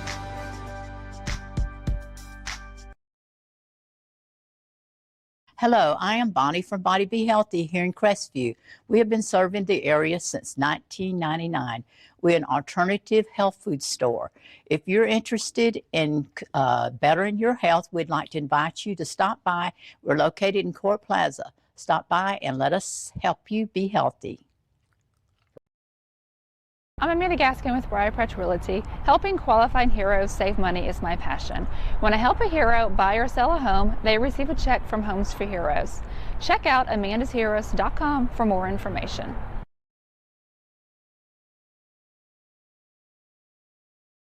For more than 70 years, the sweet aroma of the Crestview's Coney Islands burgers and hot dogs has permeated the downtown area. If you have not experienced the unique flavor of Crestview's Coney Islands burgers and hot dogs, then I encourage you to join us for lunch. Monday through Thursday from 10 a.m. till 3 p.m., Friday from 10 a.m. till 4 p.m., and Saturday from 10 a.m. till 2 p.m. We're located in historic downtown Crestview at 107 North Main Street. Call 850-683-1045. CQ Roofing, your hometown roofer since 1999. We're state licensed and insured, family owned and operated with 24 years of local service. We specialize in shingles and metal, re-roofs, repairs, and leak specialists. For all of your roofing needs, call us today or visit our website at cqroofing.com. CQ Roofing, your hometown roofer.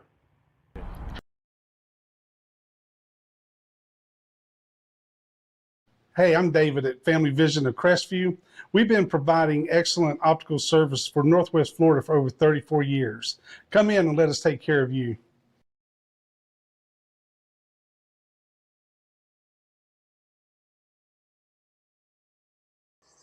Man, I got this. Let's roll. Fight fire with fire, take one. Have you been injured in an accident and need righteous representation? Call us, because we fight fire. Damn thing ain't working. Whoa!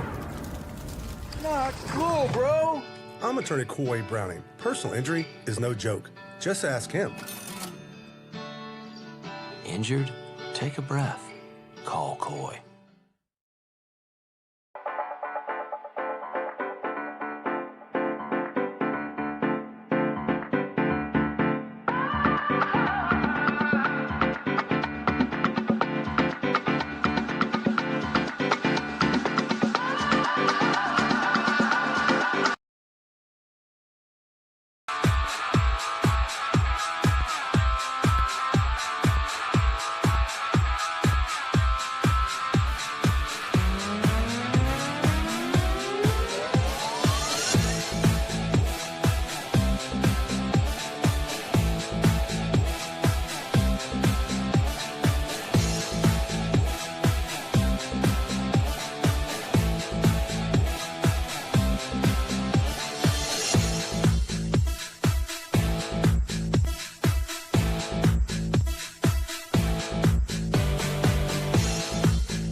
Check out the soaps, bath bombs, and other bath and body products, all made by hand with natural ingredients at Hub City Soapery. Visit us at 1092 North Verdon Boulevard in Crestview or shop online at hubcitysoapery.com. Hub City Soapery. This is Tiffany Woodham, State Farm's newest agent in Crestview. I'd like to personally invite you to stop by my office for a no-cost policy review. Let me help you start saving today. Call in, walk in, or click in at yourcrestviewagent.com.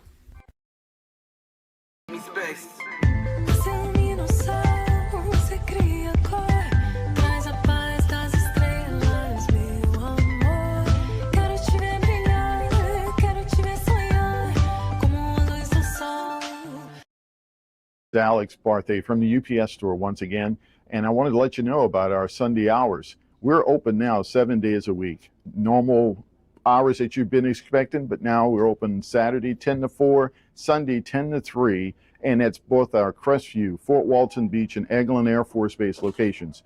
So you have things to do, go and do it. Just know the UPS store is going to be here. Again, Sundays 10 until 3 p.m. For years, I proudly served Florida as a state trooper. During that time, I investigated over 1,000 car, motorcycle, and trucking crashes. My mission was simple, to help the victims. Now, as an injury attorney, I can do even more to help accident victims. Hi, I'm Attorney Coy Browning. If you've been injured in a car accident, I'd be honored to help you. Call or visit us at browninglawfirm.com.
Hi, I'm Wanda Roberts. For the last 20 years, I've been helping the residents of Northwest Florida buy and sell their properties. My office is just 1 block south of the courthouse in historic downtown Crestview. Give us a call at 850-398-5389. Hi, I'm Michael Gilbert, defense attorney with Warrior Law. I represent those accused in Santa Rosa, Okaloosa, and Walton County. If you or anyone you know has been accused of a crime, give us a call. We can help.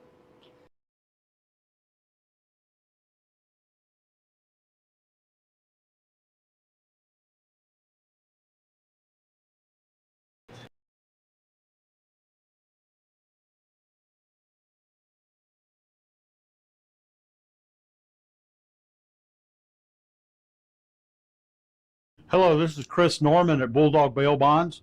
Our office is in Crestview, Florida, but we service 7 Northwest Florida counties. If you ever find yourself in a jam, please give us a call. We're here to help you out.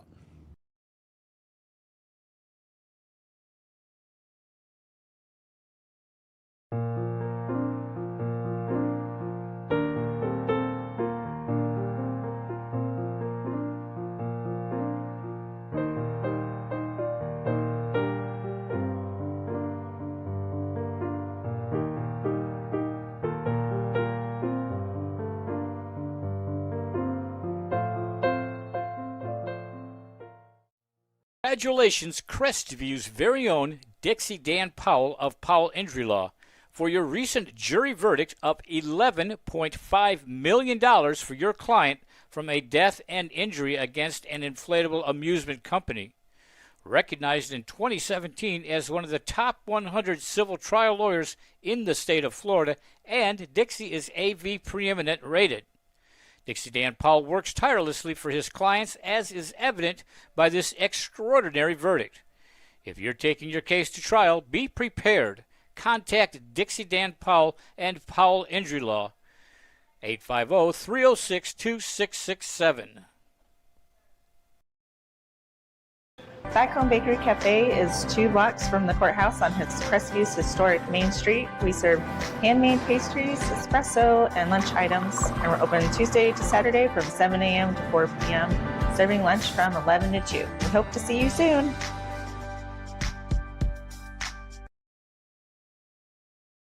Hello, I am Bonnie from Body Be Healthy here in Crestview. We have been serving the area since 1999. We're an alternative health food store. If you're interested in bettering your health, we'd like to invite you to stop by. We're located in Court Plaza. Stop by and let us help you be healthy. I'm Amanda Gaskin with Briarpatch Realty. Helping qualified heroes save money is my passion. When I help a hero buy or sell a home, they receive a check from Homes for Heroes. Check out amandasheroes.com for more information.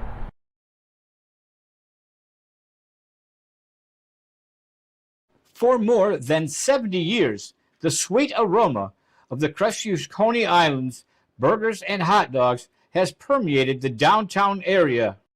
If you have not experienced the unique flavor of Crestview's Coney Islands burgers and hot dogs, then I encourage you to join us for lunch.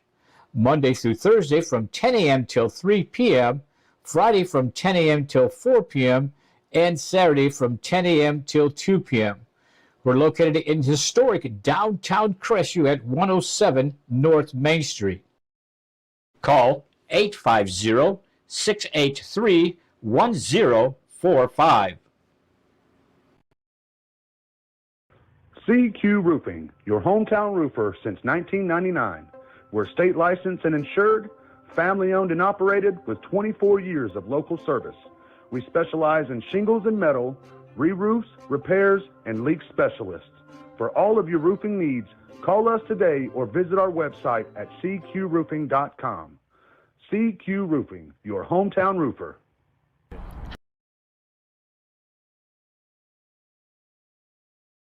Hey, I'm David at Family Vision of Crestview. We've been providing excellent optical service for Northwest Florida for over 34 years. Come in and let us take care of you.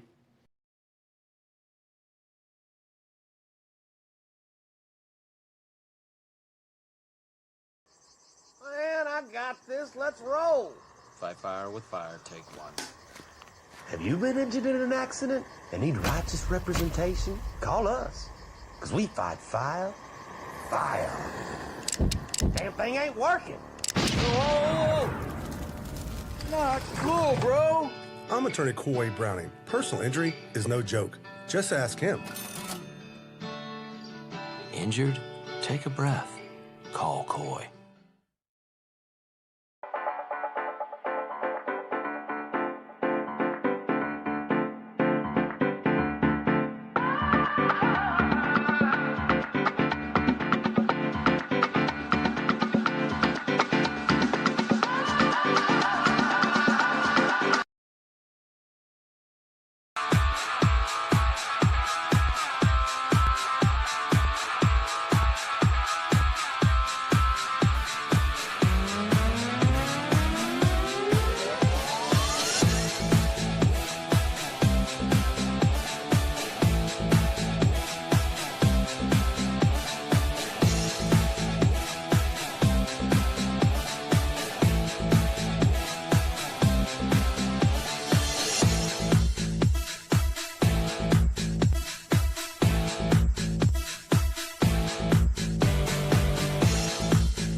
Check out the soaps, bath bombs, and other bath and body products, all made by hand with natural ingredients at Hub City Soapery.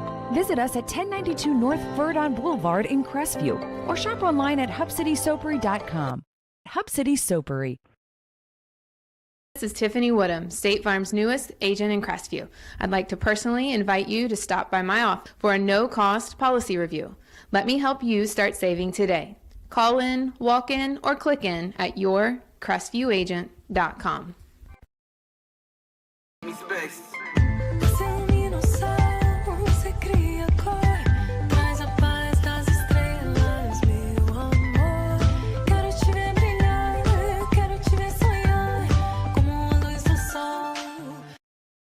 Alex Barthay from the UPS store once again, and I wanted to let you know about our Sunday hours. We're open now 7 days a week. Normal hours that you've been expecting, but now we're open Saturday 10 to 4, Sunday 10 to 3, and it's both our Crestview, Fort Walton Beach, and Eglin Air Force Base locations. So you have things to do, go and do it. Just know the UPS store is going to be here. Again, Sundays 10 until 3 p.m. For years, I proudly served Florida as a state trooper. During that time, I investigated over 1,000 car, motorcycle, and trucking crashes. My mission was simple, to help the victims. Now, as an injury attorney, I can do even more to help accident victims. Hi, I'm attorney Coy Browning. If you've been injured in a car accident, I'd be honored to help you. Call or visit us at browninglawfirm.com.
Hi, I'm Wanda Roberts. For the last 20 years, I've been helping the residents of Northwest Florida buy and sell their properties. My office is just 1 block south of the courthouse in historic downtown Crestview. Give us a call at 850-398-5389. Hi, I'm Michael Gilbert, defense attorney with Warrior Law. I represent those accused in Santa Rosa, Okaloosa, and Walton County. If you or anyone you know has been accused of a crime, give us a call. We can help.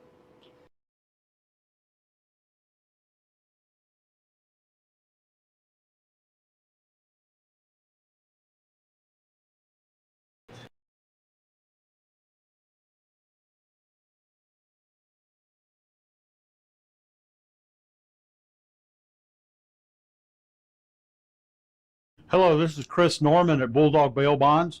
Our office is in Crestview, Florida, but we service 7 Northwest Florida counties. If you ever find yourself in a jam, please give us a call. We're here to help you out.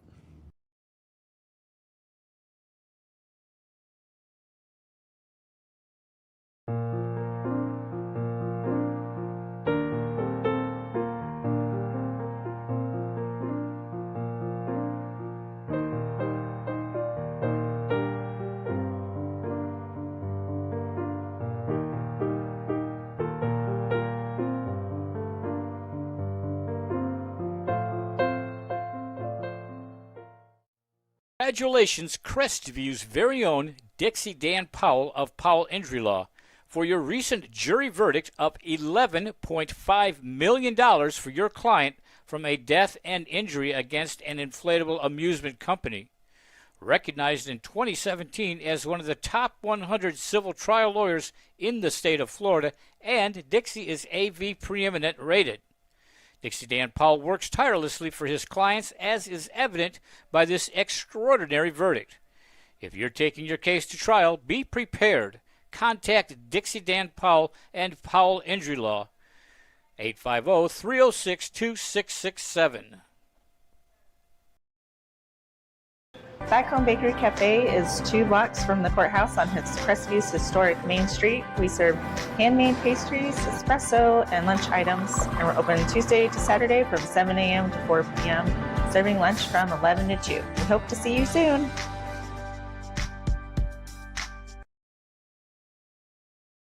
Hello, I am Bonnie from Body Be Healthy here in Crestview. We have been serving the area since 1999. We're an alternative health food store. If you're interested in bettering your health, we'd like to invite you to stop by. We're located in Court Plaza. Stop by and let us help you be healthy. I'm Amanda Gaskin with Briarpatch Realty. Helping qualified heroes save money is my passion. When I help a hero buy or sell a home, they receive a check from Homes for Heroes. Check out amandasheroes.com for more information.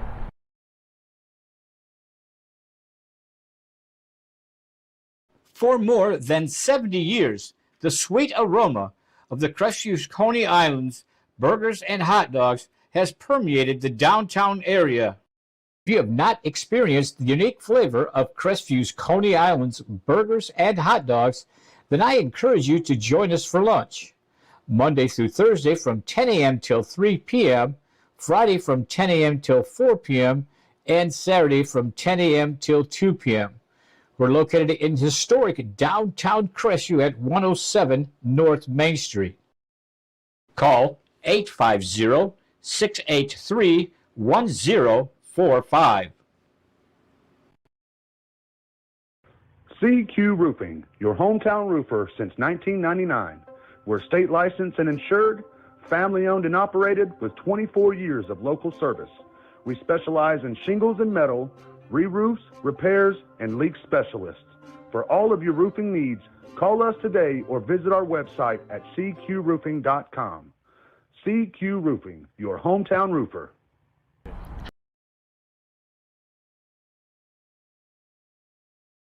Hey, I'm David at Family Vision of Crestview. We've been providing excellent optical service for Northwest Florida for over 34 years. Come in and let us take care of you.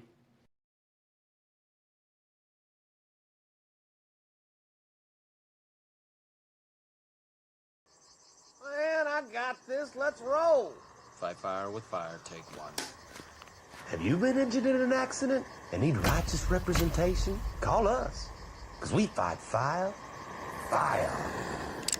Damn thing ain't working. Whoa! Not cool, bro. I'm attorney Coy Browning. Personal injury is no joke. Just ask him. Injured? Take a breath. Call Coy.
that, Your Honor, if we may, we have Mr. Roy Everett Anderson on case number 2013-44. It is a violation of probation. The court had earlier issued a capias. Right. If Mr. Anderson could join us, Your Honor, he has provided, allowed me to review a copy of some medical records. So he was legitimately at the hospital at the time. And so we'd ask the court to withdraw that capias. Additionally, Your Honor, we did make a recommendation to Mr. Anderson for violation of probation based on what probation shared. It is an adjudication, a reinstatement with the next 6 months on community control and all original terms and conditions, and $100 cost of prosecution. I have gone over this with Mr. Anderson. I believe he's in agreement, and I do have a proposed plea agreement for the court. okay. Now, Mr. Anderson, first of all, the court will withdraw the capias. This is 2020 CF 1344. And we'll look at, I mean, you can accept the state's offer, but you also have the right to have an attorney appointed if you wanted to consult with somebody, or if you're comfortable, if you feel like you understand sufficiently for yourself, you're welcome to go ahead. You don't need an attorney. I'm saying it's not required, but you have a right to one. So I just wanted to make sure and clear. Yes, sir. So you're wanting to accept the plea agreement? Yes, sir. Okay. Your Honor, may I approach the court with Sure. the plea agreement? I did go over it briefly with Mr. Anderson, and he was also, Defender was kind enough to give me a copy of the conditions of community control, and I gave him that. And Okay. he asked to meet your probation before you leave today. Thank you. Very good. Otherwise, it's my understanding he has been in compliance. Okay. So, Mr. Anderson, would you raise your right hand? I just need to ask you a few questions. Do you swear or affirm the information you're about to provide this court is the truth and nothing but the truth, so help you God? Yes, Your Honor. So this is a pretty straightforward agreement there'll be an adjudication. Was it previously adjudicated guilty, or is that a new? Yes, Your Honor, it was previously adjudicated guilty based on the nature of the charges. Okay. So the terms of the agreement obviously are just to reinstate probation with the only real term, in addition to the, of course, they always get you with fees and costs for $100. But the next 6 months will be community control. So we're reinstating probation. So you're not lengthening the probation. You're just having the next 6 months be a higher level of supervision, which the community control, I don't like community control. I don't like that term. I like the term house arrest. Yes. Well, it's more descriptive. Yes, sir. It's more accurate description. Community control just sounds like, isn't that what probation is anyway? You know, I mean, but community control means something very specific, and it means being confined to your residence. So based upon that, are you feel like you have an understanding of the agreement such that you can accept it? Yes, sir. And you understand that by doing this, you're waiving the right to go to a hearing, and this will be a final resolution of this violation of probation. Do you understand that? Okay. And you feel you're comfortable you can do this without consulting an attorney? Yes, sir. Okay. Based upon that fact that the defendant is voluntarily entering into this, the court will reinstate probation with all the original terms and conditions, except that the next 6 months will be community control, and you got the $100 cost of prosecution that added the other costs you got to pay while you're on probation. Yes, Your Honor. Okay. Any question? No, sir. Okay. Good All right. luck. Thank you, sir. Thank you, Your Honor. Stay in good contact with your probation officer. Oh, yes, sir. Okay. Thank you, Ms. Basso. Thank you, Judge. Okay. Thank you, Mr. Gates. You're welcome. Mr. Medina's up, right? Mr. Medina.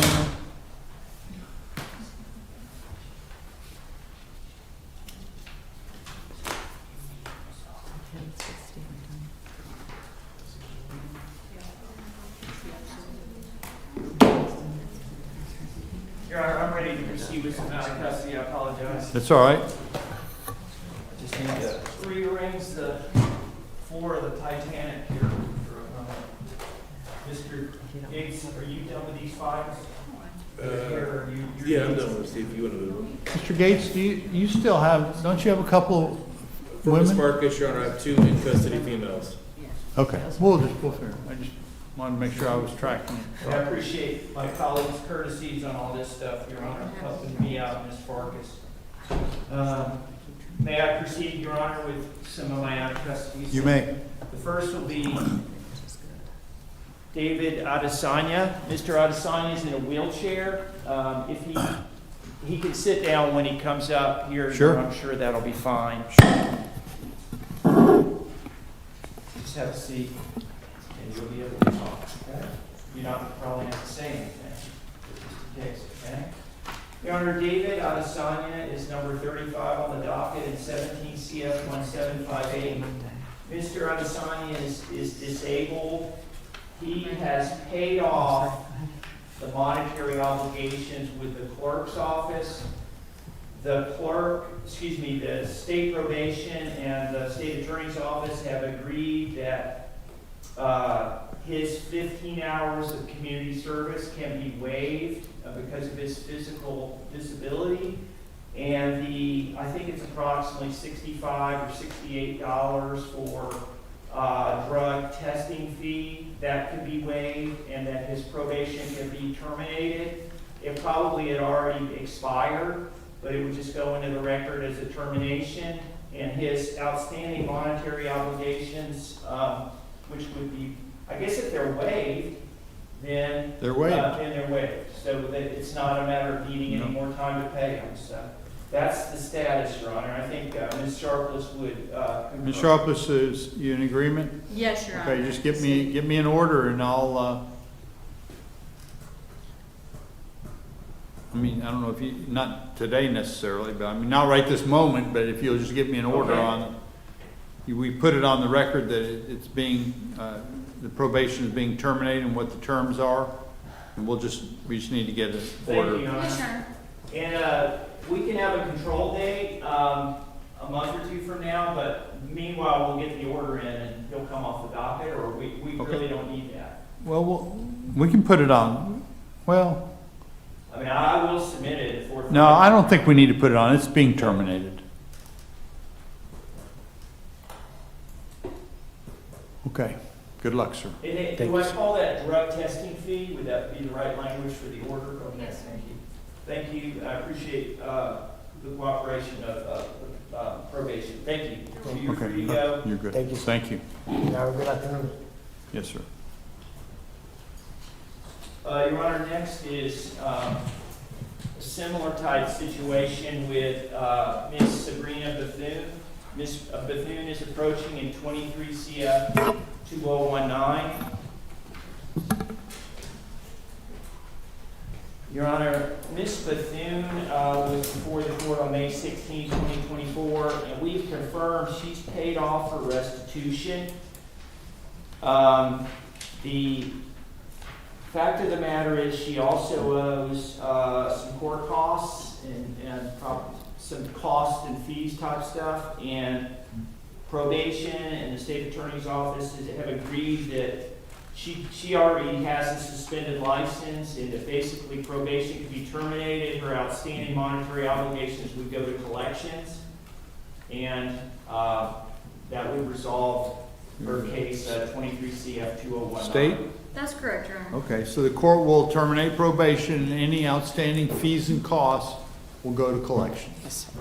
Okay? Yes, sir. Good luck, ma'am. Does she need to do anything? Thank you. You're good. Thank you very ma'am. much. Good luck.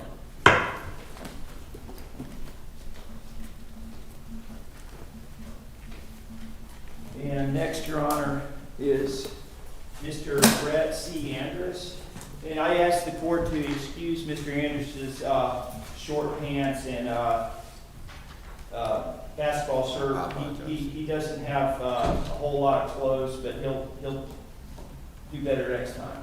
He's before the court in 23 CF 2765 and 24 CF 756.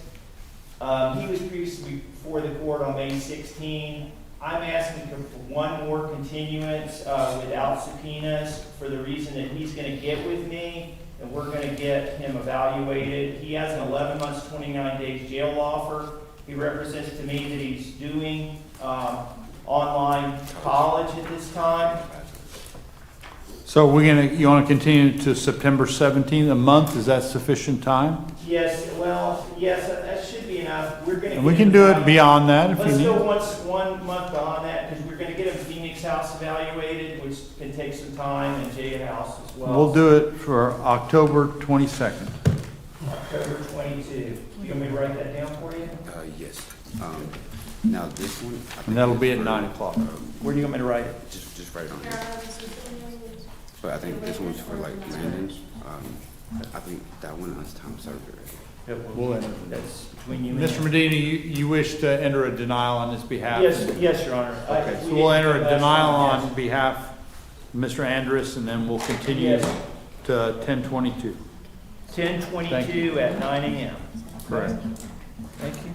All right, thank you, Your Honor. Thank you. Okay, get with my office right away, okay? And you Tatum, investigate. I would definitely do that because I need to warm my bachelor's. Thank you. All right. Your Honor, I only have one more out of custody, and I gotta make sure she reads, understands her agreement. It may take me a minute. Do you want to let Mr. Gates do his Sure. one or two things, or? I'm good, Your Honor. They're both ready to go. Okay, Mr. Medina, come here. Yes, Judge.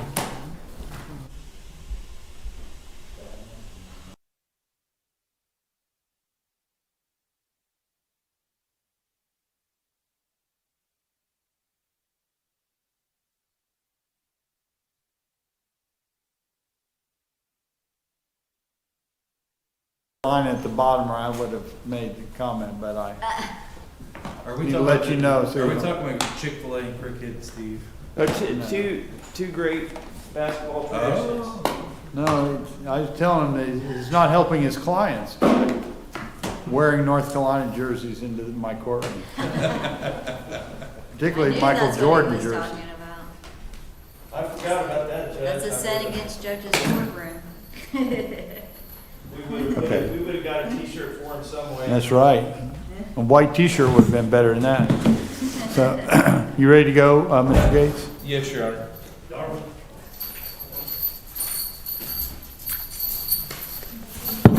It's going to be Miss Mary Darwin before the court in 23 CF 1635. Good with that? All right, Miss Darwin. Sign and date that there for me, okay?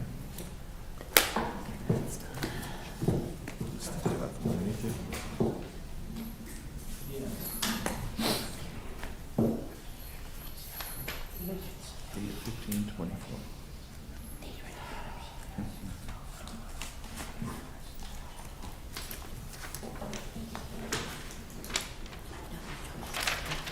I know. You did good. But as we tell everybody, better for you not to do probation.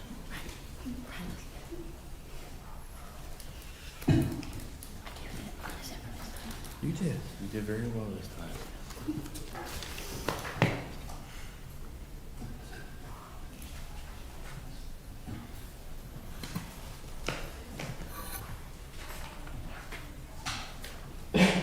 May I approach, Your Honor? You may. The sales involves before she get it a later date, Your Honor. Thank you.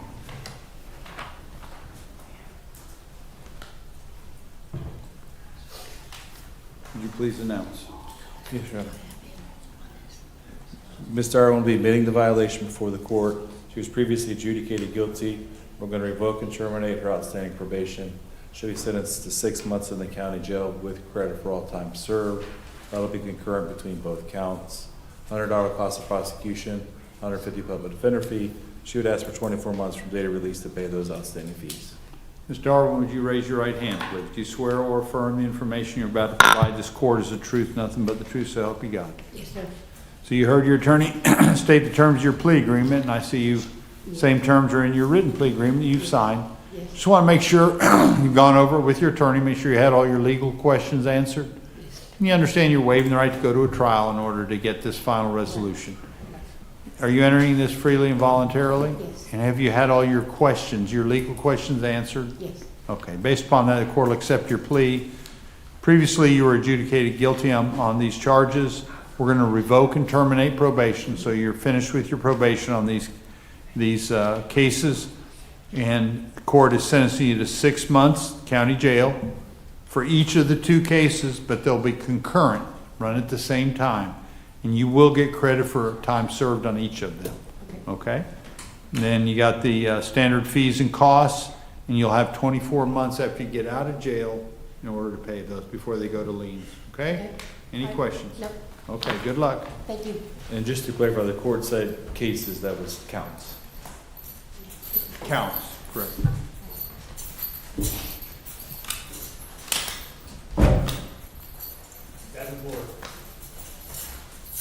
Your Honor, this is going to be Miss Leanne Davenport before the court. You hear that?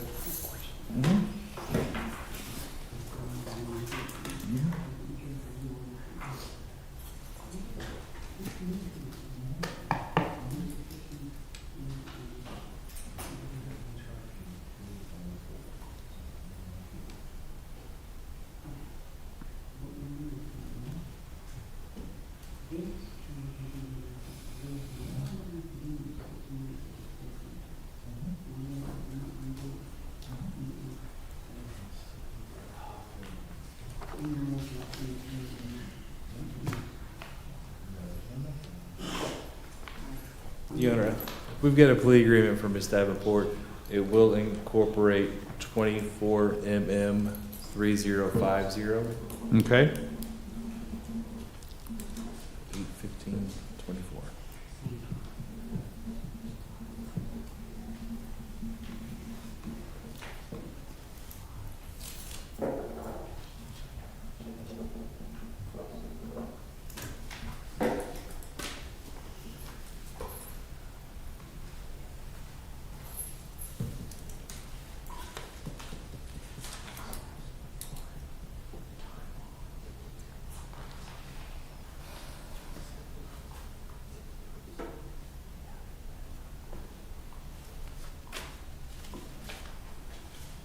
If I may approach, Your Honor? You may. The state will file a score sheet every case. Okay.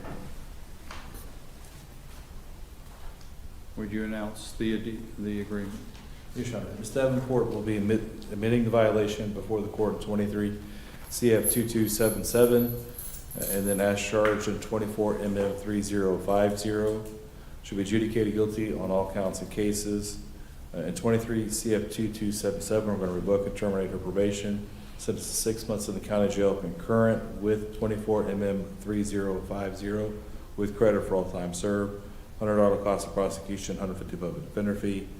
And I have it listed and correctly there, that should be 24 MM 3050. Your Honor, I apologize for that. 6 months in the county jail concurrent with each count, and then concurrent with 23 CF 2277 with credit for all time served. $270 court costs, $100 public defender fee, and then Ms. Davenport would ask for 24 months from date of release to pay those fees. State. That's the state's agreement, Your Honor. Very good. Ms. Davenport, would you raise your right hand? You swear or affirm the information you're about to provide the court is the truth, nothing but the truth, so help you God? Yes, sir, I do. So you heard your attorney state the terms of your plea agreement, and I see you signed the written plea agreement that contains those same terms. Yes, sir, I do. Just want to make sure, have you gone over these with your attorney in detail? Make sure you had all your legal questions answered. Yes, sir, I did. Okay. Because importantly, you're waiving some valuable legal rights by entering into this deal. And just want to make sure you're in agreement with that and you're comfortable with that. Yes, sir, I am. Okay. And you believe it's in your best interest to enter into this plea agreement? Yes, I do. Okay. Based upon that, the court will accept your plea agreement. There'll be an adjudication of guilt on all counts and cases in 23 CF 2277, which is your current, it's the current VOP.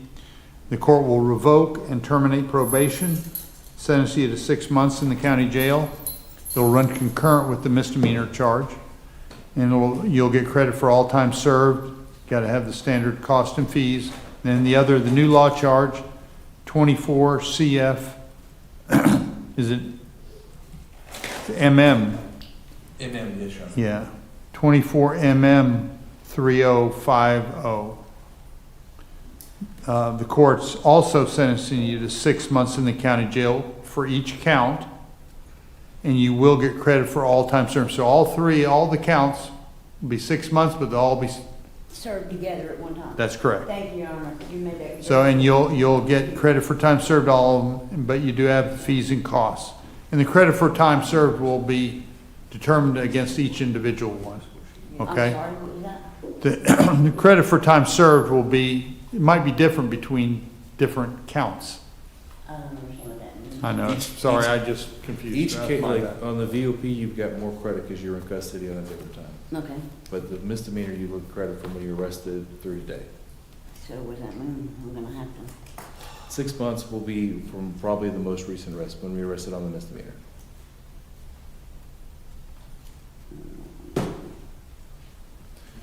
You get 6 months minus the 30 days, 75 months minus your credit, you say 422. Yeah. So I'm only not right in Washington. So that'll come on the top. You can't do that for them. You know, I'm confused about what that's what I was trying to ask you.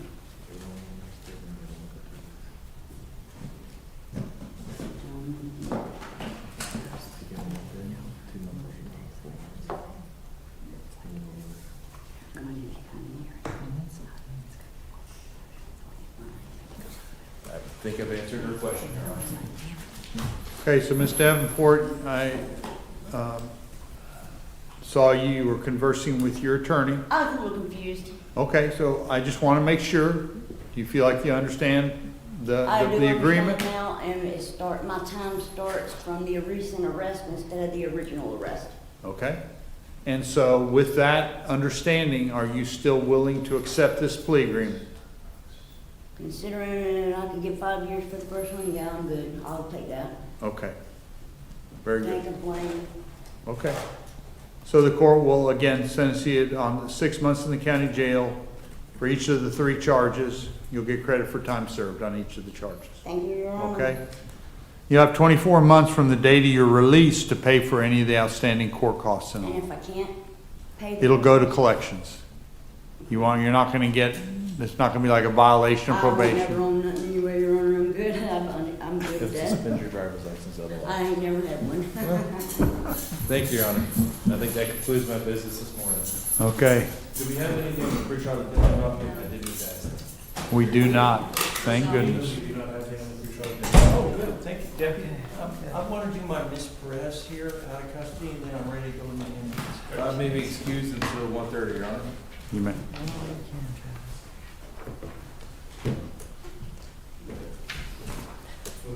Your Honor, may I call Valerie Perez?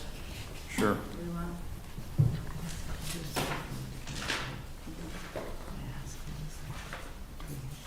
I'm looking for her on the docket, Your Honor. She is docket number I got it. 48.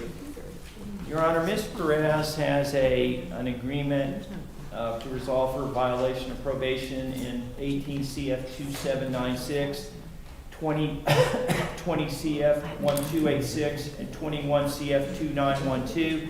It is going to involve a plea to the bench, if I may approach with the agreement, Your Honor.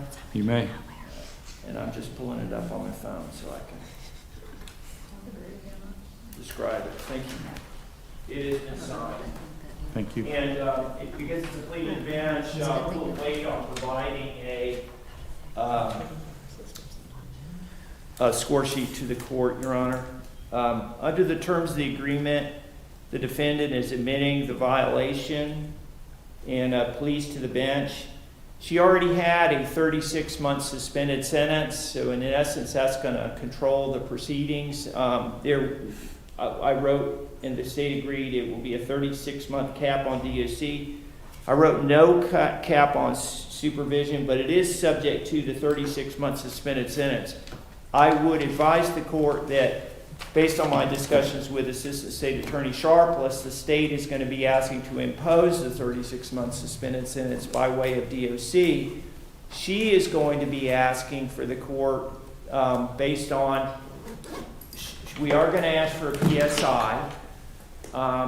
She represents to me that she has mental illness, and she's going to be setting an appointment. I'm going to be getting a licensed psychologist evaluation on that, which we will probably be filing it in support of a position that she'll be taking to ask the court to exercise its discretion to possibly get her inpatient treatment. So I'm going to be also looking at some inpatient treatment for her. And if we could just have that be set off for a to be determined if the court accepts her plea, Your Honor. Okay. So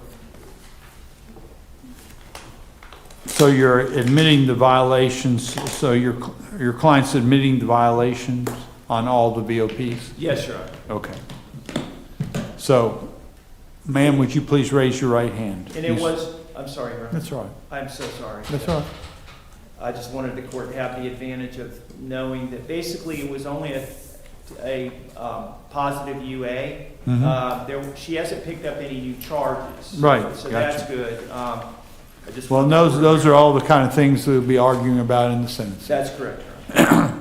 So, Ms. Perez, would you please raise your right hand? Do you swear or affirm the information you're about to provide this court is the truth and nothing but the truth, so help you God? Yes, sir. So, ma'am, you've got 3 different cases and 3 or 4 charges in each one of them, possession of controlled substance. All those cases, you're on probation, and with those, you're admitting the violations, correct? Yes? We're actually recording this. So, and you're pleading to the bench with a 36-month cap. So, court can't sentence you to DOC or any kind of jail for more than 36 months, but I could do up to 36 months, right? Yes, sir. You understand that? Yes, sir. And I think your attorney is dead on. State's going to be asking for the 36. They don't have to ask for the 36, but they always do, and they will in this case, because they're already cutting you some slack in their mind by putting a cap on it. So they're going to go after the full cap. You can ask for whatever you want. You can ask for nothing. You can ask for probation programs. Whatever you do, you can make your case, obviously through your attorney, and he understands this and we'll go through. But I just want to make sure you understand the dynamic here. Do you understand that? Yes, sir. Okay. So you understand that by entering this, though, this is a final, except for the sentencing. By entering into this plea, you're resolving this case, and we're not going to a trial. This will be a final resolution. My point being is, you can't change your mind after this if you don't like what the court does. Yes. Okay? So the sentencing part of it is going to be outstanding, but you're agreeing to everything up to basically the admission of the VOP you're admitting to. Yes, sir. Okay? So you believe this is in your best interest to enter into this type of agreement? A little bit? Not your normal agreements, because it's not set on what the sentence is, right? Right. You believe this is in your best interest to do this? Yes. Okay, you do understand that the 36 months, that's a possibility. You understand that? Yes, sir. Okay.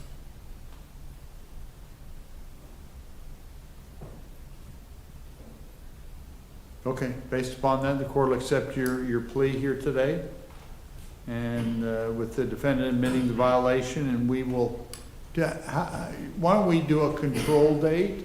Yes, sir. And then then you can set in the afternoon with Miss Eileen when you get the exact date. So why don't we, you want to go out a couple months? We at least need 8 weeks for the PSI, don't we? 6 to 8 weeks. So what we'll do is we'll come back maybe in, let's say, October 22nd, just in the morning, not for the sentencing, just that's kind of a status. Okay?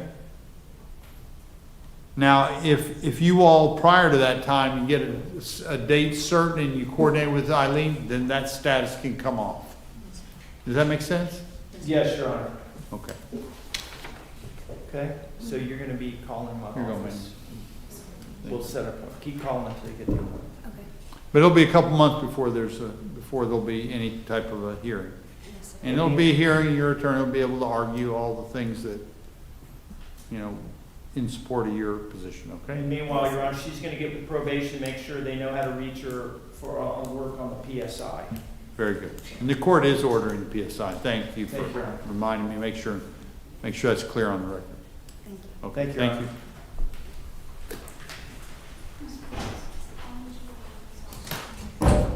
And I have 3 people that were on the morning docket that I've asked my assistant to call on. We can deal with them after we deal with inmates. That's fine.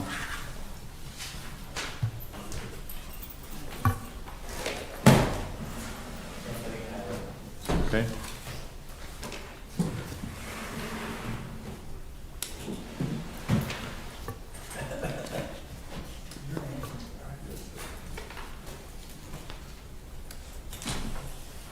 Your Honor, Steve Medina with Anthony D. Allen, 21 CF 282.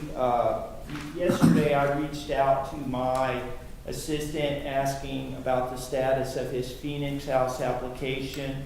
I know that he previously did Keaton successfully, so he probably can't go back to Keaton and do that again, but he does want to get treatment. The state is refusing to have him reinstated on community control. So the state's position is a guidelines prison of 16.8 months. So I would ask at this time that we just continue his VOP evidentiary without subpoenas. It probably would need to be a month or 2 out, so hopefully we can see if we can get him into a treatment facility. What do you need, a month or 2 months? To be careful, 2 months. Okay, so we'll come back September 17th at 9 a.m. Thank you, Your Honor.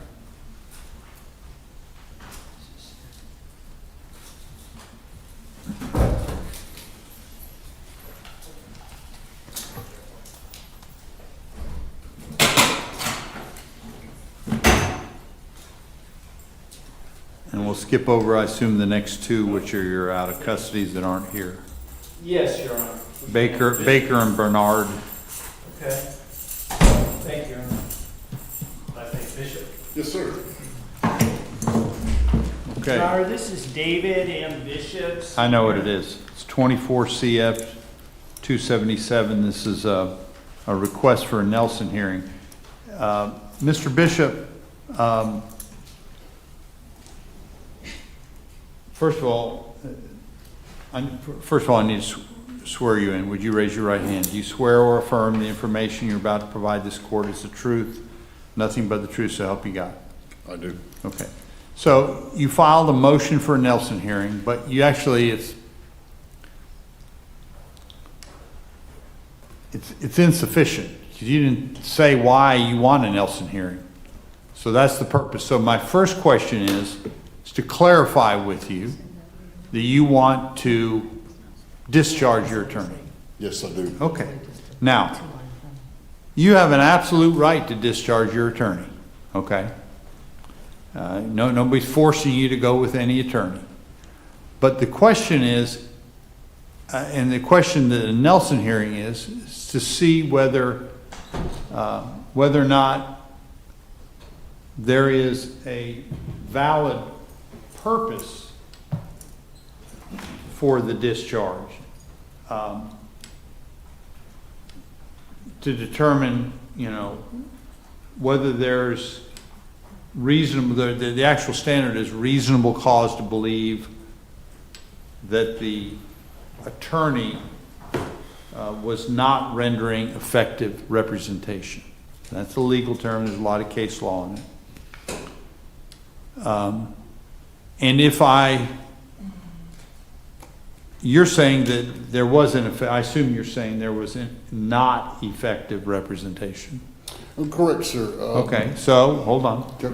So I'm going to give you a chance to lay it out for me. But so if the court agrees with you that he was not rendering effective, you're going to give your testimony, and then he's going to give a chance to respond to that. If I find that it's not effective, counsel, then the counsel will be discharged, and I'll appoint you another attorney. However, if the court disagrees with you and agrees with, as I assume Mr. Medina is going to argue that he was given effective representation, you still have a right to fire him. But I don't have the authority and will not appoint somebody. You'll have to hire your own attorney or go it alone if you want to. Okay. So, question, why? Why is Mr. Medina not providing effective representation for you? Okay, well, Your Honor, I have several points on that matter. The last time we were in court before yesterday for the last pretrial, I had requested Mr. Medina to come see me so we could go to discovery before that pretrial. Mr. Medina came to the jail and said he had requested to see me and that I refused to go, which was not the case. I was never called. Your Honor, you had said sometimes the jail just didn't call people. And you had asked Mr. Medina at that point to get with me as soon as possible regarding that so we could go over that before discovery last month on the 24th and 25th. And I believe Mr. Medina had made the statement that he would see me the following week. As of July 10th, 2 weeks before the depositions were scheduled, I had put in a request again to see Mr. Medina before those depositions, and Mr. Medina did not make that show. Mr. Medina did not show up until August 1st, which was approximately, I believe, 4 days after I had filed the Nelson hearing motion, and I had received back from the clerk the confirmation of the motion and that they had emailed all parties, including Mr. Medina, on the 28th, the Nelson hearing motion, and he had no idea of that. So speaking on discovery, when we came to the plea deal, Mr. Medina said we did not have the discovery yet. And then we had a conference after that. Mr. Medina told me we did have discovery, and that he did not think I would want a copy of it sent to the jail because some of the material in it. I said that was not the case, and I would like to have one as soon as possible. And he said he would mail it out the following week. I believe this was somewhere in February that took place. After several more conferences and pre-trials, still asking for it, and each time subsequent after that, Mr. Medina was saying we did not have discovery yet. When I did finally get the discovery in end of May, the discovery packet had a certification from Ms. Christine Burchu from the state saying certified that on the 28th of February, Mr. Medina was provided with a copy. So it took me over 4 months to get the copy of discovery from Mr. Medina after repeatedly requesting it. That's a major thorn with me because I feel like he was misleading me on that, and especially when the first time he said he had it and then subsequently said he didn't have it.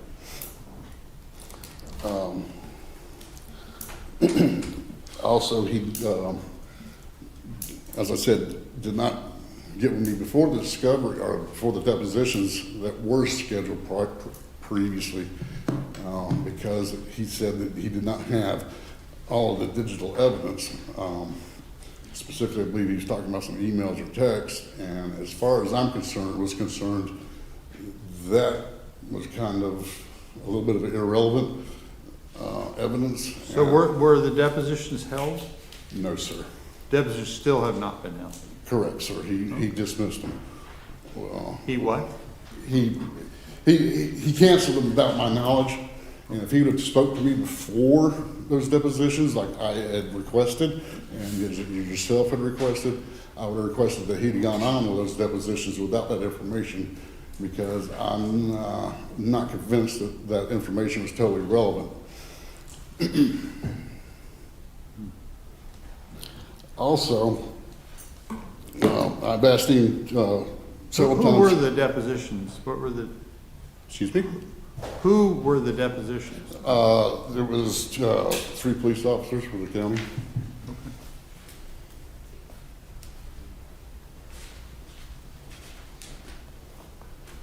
Okay.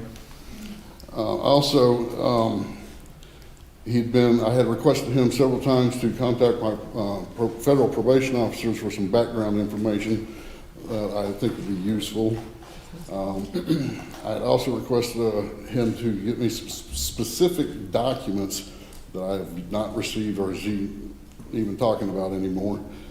I believe there was a plea deal that was made and he rejected it without discussing it with me. And I also, when I found out about it, asked him what was in the plea deal, and he could not remember any specifics. I also had asked him to make a motion for a speedy trial, and he did not want to go there. And I believe this all extends back to the original case that spun this case off last summer, which was case 23 CF 1487. I went against his advice on a plea deal, and he was not very happy about that. And then when we came in here, I'm sorry, say that again.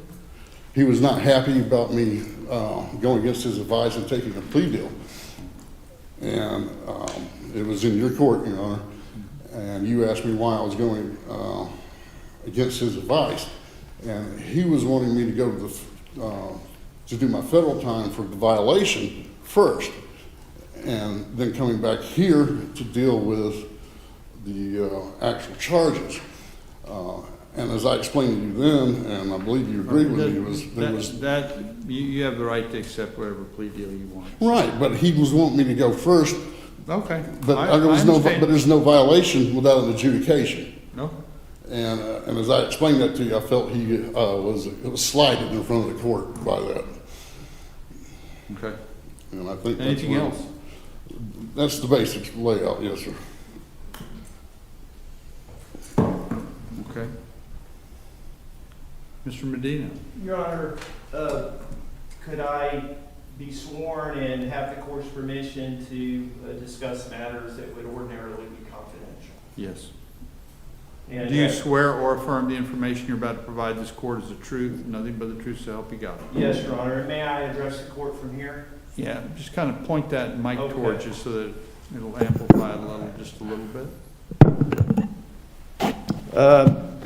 Your Honor, with respect to my attempt to meet with Mr. Bishop on June 11, which was prior to the June 12, 2024 pretrial conference, I didn't represent that he had refused. I represented that he didn't come up when I asked for him. I have no idea why the jail didn't bring him up, but he didn't come up. I have limited time. I did try to meet with him on that day, and I do my best, given the volume of my cases, to see clients when I can. I don't remember anything about, and it would be unusual for me to say I'll get up there next week, because I always have a lot of things to do that are already scheduled.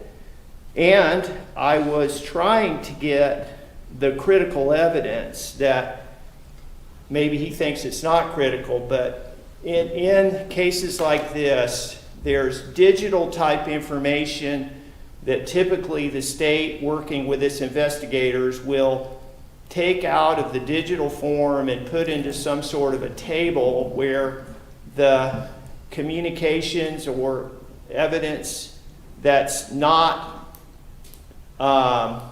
involving alleged child pornography, for instance, those things are taken out, and whatever discussions there are is extracted. The state was working on that. There were 3 investigators I was trying to depose, and I'm not going to do a speedy trial before I can in good faith represent to the court that all discovery's been done. So I set 3 depositions. It takes a long time. It's not the fault of anybody, but it takes a long time to get dates, and then dates are sometimes out in the future. And as it happened, one of the 3 investigators was not available. So I agreed that I would reschedule that gentleman's deposition, but I wanted to go forward with the other 2. And frankly, it's sometimes strategic. Did that deposition, those 2 depositions? Those other 2 didn't go forward because I had agreed to cancel that one based on the encouragement of the state to please make sure I get to discovery so that I can conduct productive discussions with the other 2. When I say discovery, I mean this purified, basically not having anything that's sensitive matters in a format that I can not only use myself and in depositions, but provide him, because I can't provide him sensitive material at the jail. So Ms. Basso was working with one of her investigators to make that happen so that I could productively take those depositions, but it just simply, for whatever reason, didn't get put together in time. And so I agreed at the last minute to go ahead and postpone those 2, since we were going to have to do the 3rd one. We'd do the other 2 at the same time. So that's where we are. I don't know if those have been rescheduled. I'm still waiting on the non-sensitive version of the digital material. When I tried to see Mr. Bishop, I'm not desirous of not giving him information the best I can. I want to manage all my clients' cases, especially if they're inmates, as efficiently as possible. I did try to meet with him on August 1st. He explained to me at a Nelson hearing, he explained to me that he felt that this digital information I was trying to get really wasn't relevant because in his mind he had federal immunity. But nevertheless, he said he had previously told me he had 4 pages of questions and notes. And now that had since grown to 6 pages of questions and notes.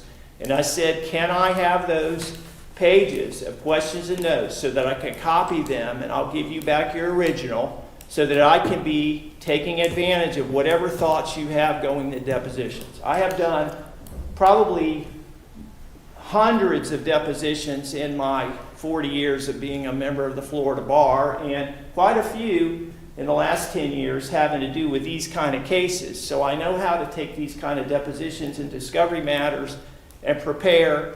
And basically what I wanted to do and want to do going forward is take the 3 charges that he has, the elements of the crimes, and see what evidence there is on the various elements of the alleged crimes to see what kind of case the state has. Further, I know So are these documents, to kind of put them in a format nonsense, have they been produced? No? Your Honor, some of the charges that he has are possession of child pornography. Right. Obviously, that cannot be shared. From the beginning, as per policy, the digital evidence is available for review at the Sheriff's Office. Upon request and discussion with Mr. Medina to assist in moving this case forward, we had agreed to try to get a clean copy of some of the text messages and things that were involved in this case. So their access to the entirety of the evidence has been from the beginning.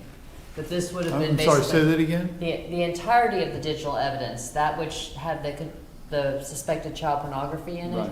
that has to be reviewed at the Sheriff's Office. Right. It is available to the defense and has been from the beginning.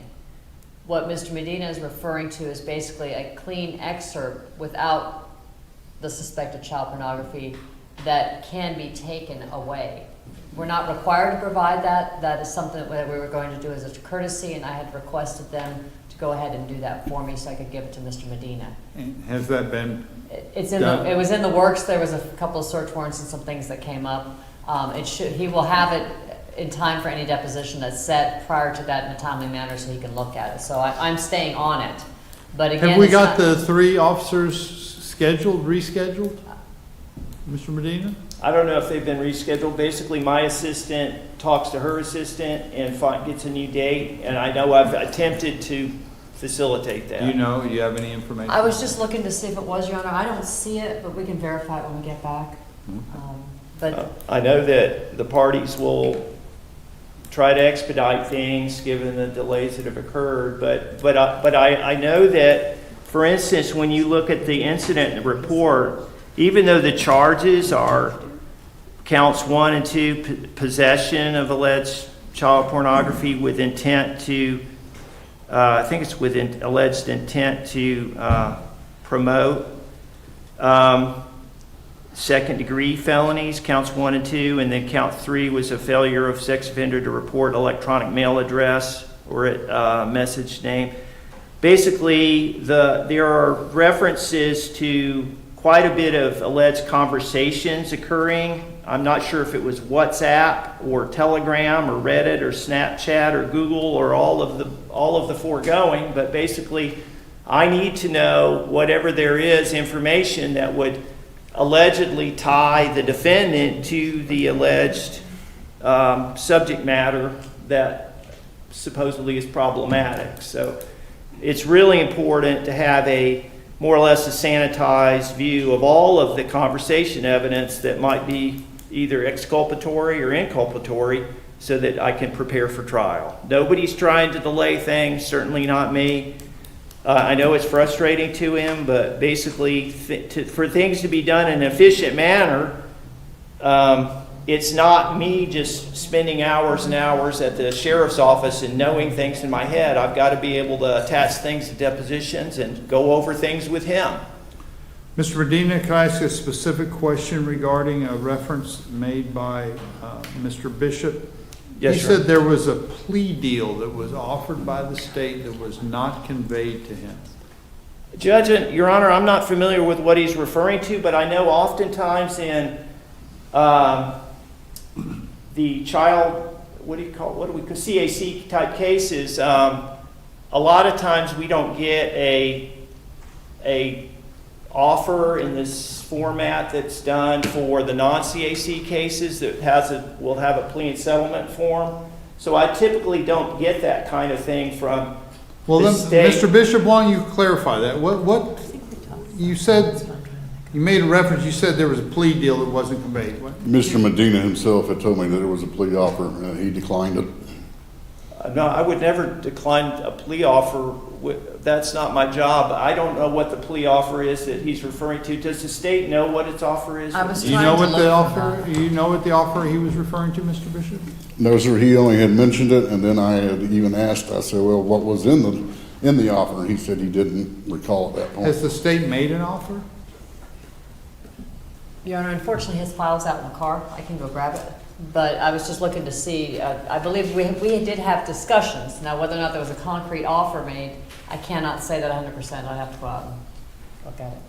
I mean, in the normal course, Your Honor, is I will communicate to the state, but I don't typically get an offer sheet. I know that, for instance, I'm looking at an email that I did on May 29th. And on May 29th, 2024, I was in an email saying, please provide defendant's score sheet and an offer from the state. So as of May 29, I didn't have it.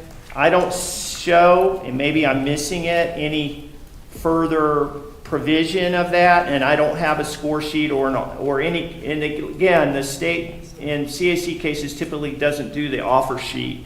If I had an offer sheet, like a non-CAC case, I could give it to him, but I don't have that. So I assume it's going to be a DOC type offer. Absolutely. And it's usually a guidelines offer, but it doesn't have to be, so I don't know what the state's offer would be. I can't get the computer to cooperate with me. Anything further, Mr. Medina? And then I'll give Mr. Bishop a chance to reply if you wish. No, Your Honor. Okay, Mr. Medina has repeatedly said he is waiting on the rest of the discovery, specifically the emails. Again, Mr. Medina. You're talking about these documents where they're basically But again, basically whitewashing them so they can basically use them in depositions. But again, he's not at all wanted to discuss discovery with me. He said that he was going to take my notes and get them back to me. He said he wanted me to copy them. I don't have access to a privileged copier at the jail. So what's the deal with that? Do you say that again, Mr. Medina? Your Honor, I was a little bit unclear about my intent was that let me have your notes. I'll copy them and give you back your original because I know they don't have a so copy. you offered to do that? And are you saying? Well, that certainly was what I think I offered, and I want to make it clear to him that's what I would do. Is I would take when he walked into the room on August 1st, he had a very thick list of pages of paper. I don't know. It was like looked like a 50 to 100 pages or something. I certainly wasn't going to be able to go through 50 to 100 pages, but he did clarify to me that he had 6 pages. What had grown from 4 pages was now 6 pages of questions that he wanted me to be thinking about in preparation for deposition. So there was a lot that went on prior to those 2 weeks or 3 weeks that I would have liked to get to him earlier, but there's not only stuff going on in my other schedule, but there's moving parts. I'm trying to leverage the postponement of the one investigator to get this written documentation prepared so that I would have something to show him and meet with him and go over. So I'm in good faith just trying to get as much. What's the status of those documents, Ms. Basso? Your Honor, okay. These are being provided as a courtesy. So Mr. Medina can go and look at it at the sheriff's office. The status of it is I just need to call and ask him if they've been able to pull it out for me. Okay. But it stands available. It's been available. So, but I understand the time is time. But the problem is you can't see them. Well, I don't necessarily have that problem. I mean, on those specific, I think he's put more importance in them than there should be, but that's his part. But there's a lot of information that I have from the discovery that if, for one thing, if I don't discuss it with him, it's going to be taken out of context.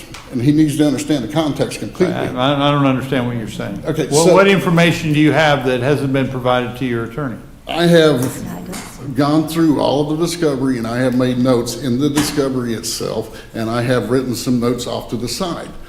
And just taking those notes raw is going to be he can take out of context and put into numerous other context. So you're saying that that's why you didn't want to just give him the written questions, that you needed to sit down and go over it with him? That is correct, sir, but he did not give me the option for him to take them. He said he did not have the time to sit there and read them with me, and I needed to make copies for him. Well,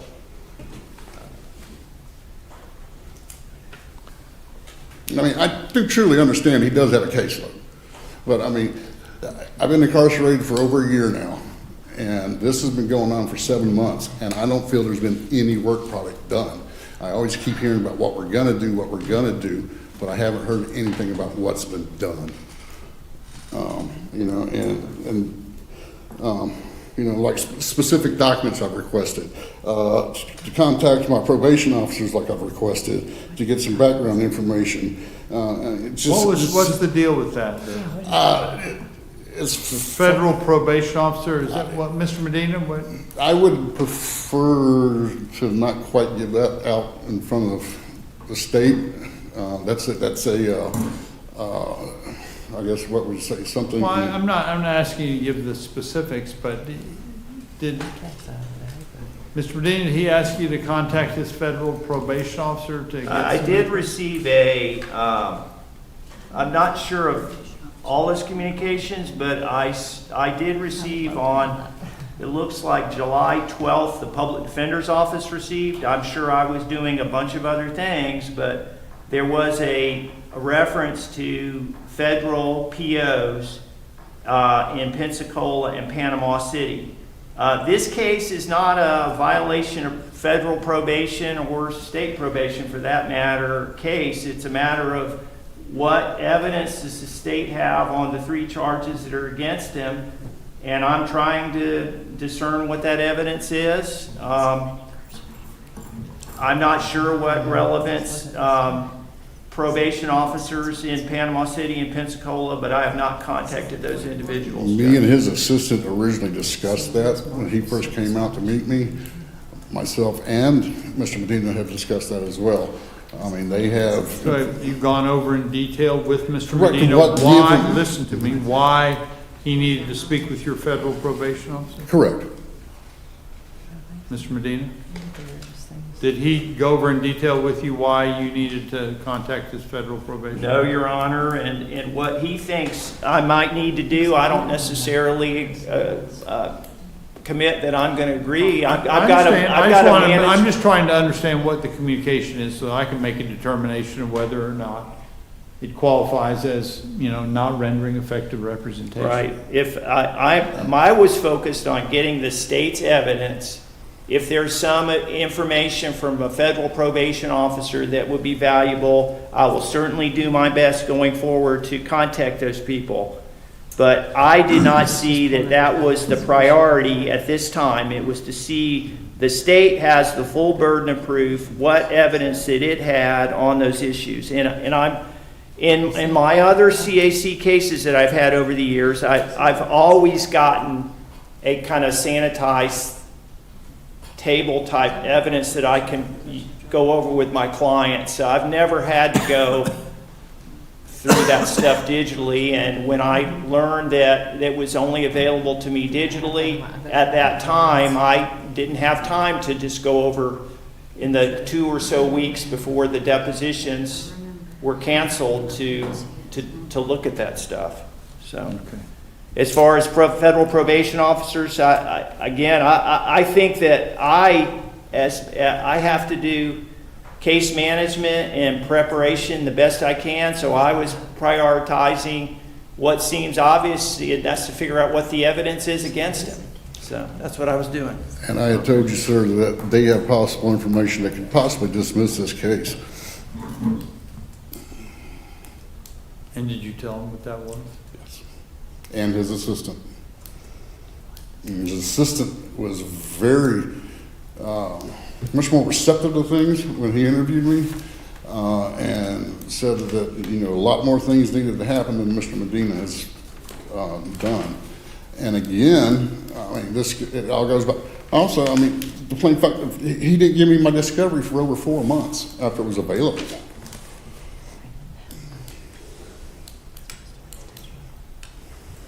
Your Honor, my notes show that I wrote a note on April 9 to send him his discovery. I'm not sure at what point it was sent to him after April 9, but we don't always give copies of written discovery to our clients. We used to rarely do that. We've done it a lot more since COVID. But it's really attorney discretion whether to give things in writing to clients. So, again, I'm not trying to keep him in the dark. I'm trying to prepare his cases. I set depositions. I'm trying to take them. I'm trying to prepare the best I can. Thank you. Okay. So, again, my job here today is to determine whether or not effective representation is being rendered. Mr. Bishop, one thing everybody in this courtroom can agree with is that these cases go more slowly than we want them to go. We all want them to move faster. I understand that, sir. Unfortunately, each of the judges has approximately 1,000 cases. 1,000. Not 100, not 500, 1,000. And the state attorney's office has 1,000 times 3. So we struggle with efficiencies. Everybody can agree on that. I agree, sir. The question, though, is whether or not there is some essential thing that is not being done. I'm not going to agree or disagree. Should there have been a communication? Should it have been a little more prompt? Can discovery be a little quicker than it is? Was there a perfect communication? I don't know. Okay. But there's not a basic rendering of ineffective counsel. In other words, there's not essential elements that are not being performed. Mr. Medina is very experienced, very conscientious, probably conscientious to a fault that probably keeps him from sometimes moving a case as much as he'd like. And maybe other people would like, maybe his clients would like. But he's certainly not, in my estimation, ever been at fault for not trying to be thorough. And in this case, I think he is focusing on the essential element. Could it have gone faster? I can't find that he's rendering ineffective counsel because it didn't go as quickly as it should have, even if I believe that it should have gone faster. Yeah, I mean, I'll give you that. Hey, we all want, Mr. Medina would like it to go faster. The state would like it to go faster. But these are both extremely serious charges. You're what the max 15 years? Is the first max for the two 15-year sentences? There are two 15-year second-degree felonies So, and one I'm not third-degree. suggesting that those have been proven. What I'm saying is they're very serious crimes that typically the lawyers will spend a little more time on that one than a petty theft. Which I don't think he's doing, sir. Yeah, well, I think you may not agree with his timing and whatnot, but I don't have any evidence that he's missing the essential, the essential elements. And one of the things that piqued my interest when you said there was a plea deal that was conveyed, and the state hasn't even conveyed a plea deal. So, because that's not, different cases work different. Sometimes they just get a straight up deal. We all did. It happens that it'll be happening this afternoon at arraignment. Get them done, get a quick one, done. But in more serious cases, they tend to come about with discussions, not just straight up. So, I don't know exactly where that came from. Speedy trial is another issue. Everybody wants a speedy trial, but if you do a speedy trial without adequate information, you're just, that's kind of a strategic issue, whether or not that is. It's not a call for the defendant. So, court, again, could there be better communication? Always. Could things happen quicker? Maybe. But the court doesn't find that there was not a rendering of effective representation. So, in that respect, that's what the court finds. So the question then, how do you want to try and proceed? Do you still have the right to fire your attorneys, as I said? I cannot afford another one, and I'm not proficient enough to be pro se, so. Well, I think you're intelligent in making that assessment. I would agree with you. And I would have asked you a bunch of questions to basically, hopefully lead you to that conclusion. All I would say is, let's try to, keep the lines of communication open. It looks like you're close on a couple of items, the depositions and the document are all coming about.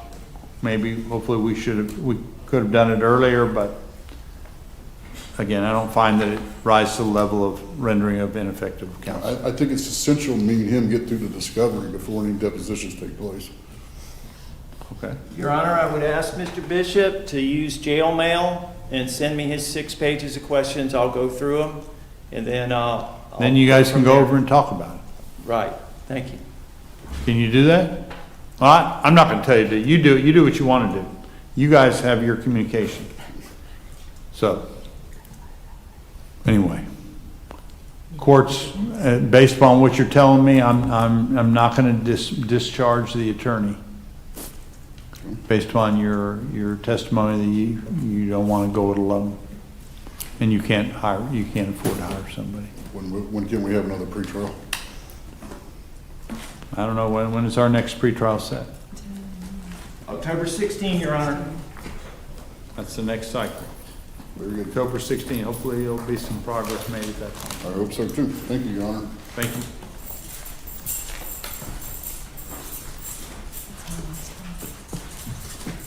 Okay, Mr. Medina.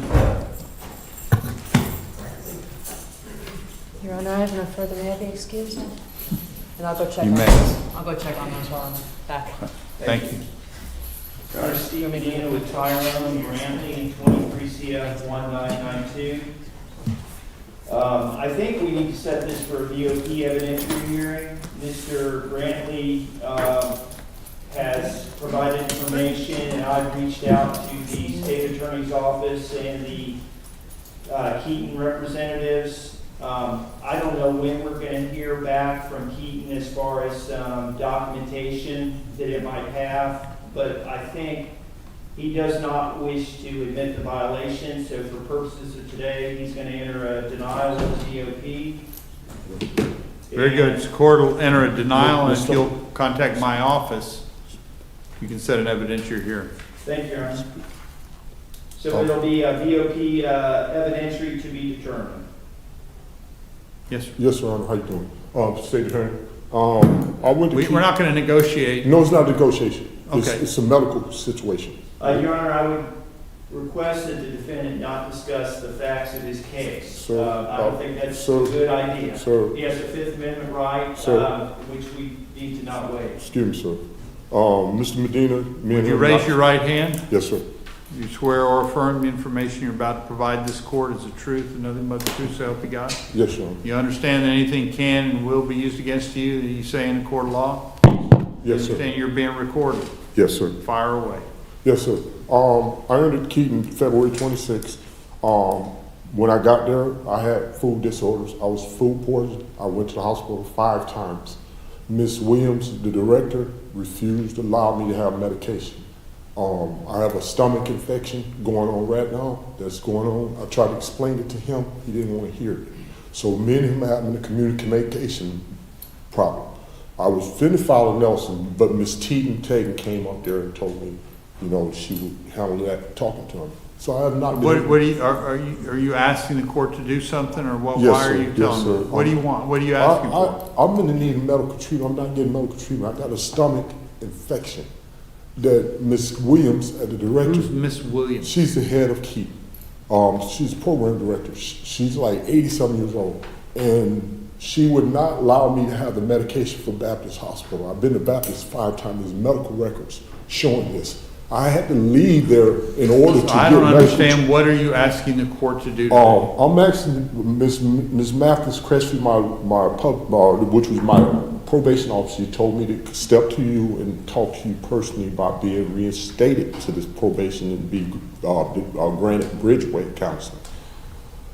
That's what she told me to apply to y'all. Well, I think the way you do that is that you have an evidentiary hearing, which is what you have a right to do in order to bring these things formally before the court. And that's what your attorney just stated. We'll set an evidentiary hearing, but we can't set it today. They'll set it through my office, and we'll go over it, okay? Thank you. Thank you. What's your next case, Mr. Medina? Whoever's in the queue, I'm just not sure, Your Honor.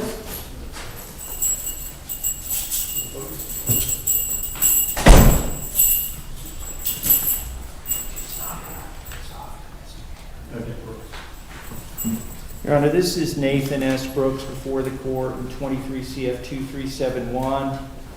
We have a violation of probation agreement that I've been over with him, and you can keep that copy. You ready to sign? Yep.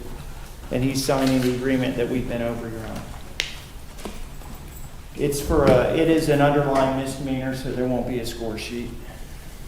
I'm sorry, man. Apologize.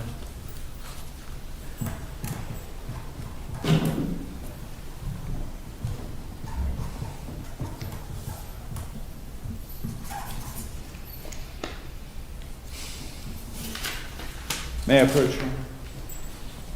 You may. Thank you. And this doesn't involve state probation, so I don't want to burden.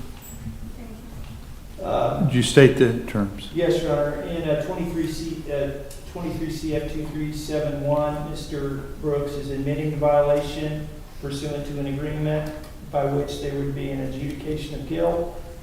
It was previously a withhold, but it is on a misdemeanor.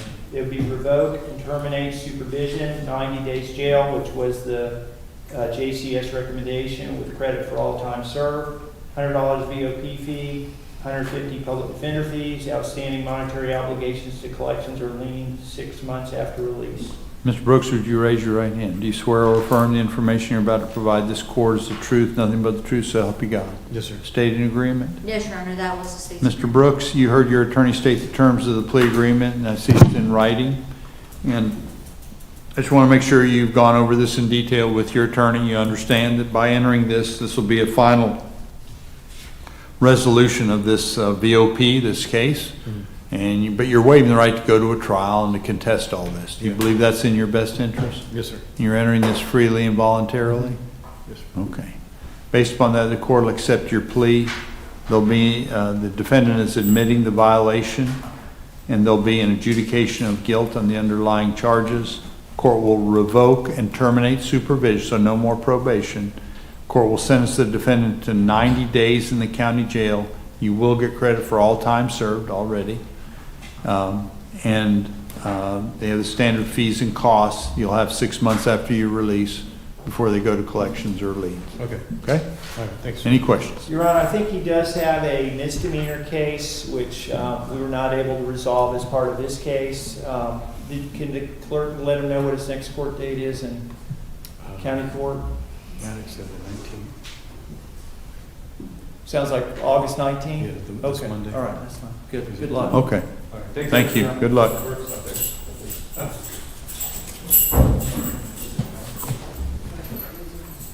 Anthony Brown.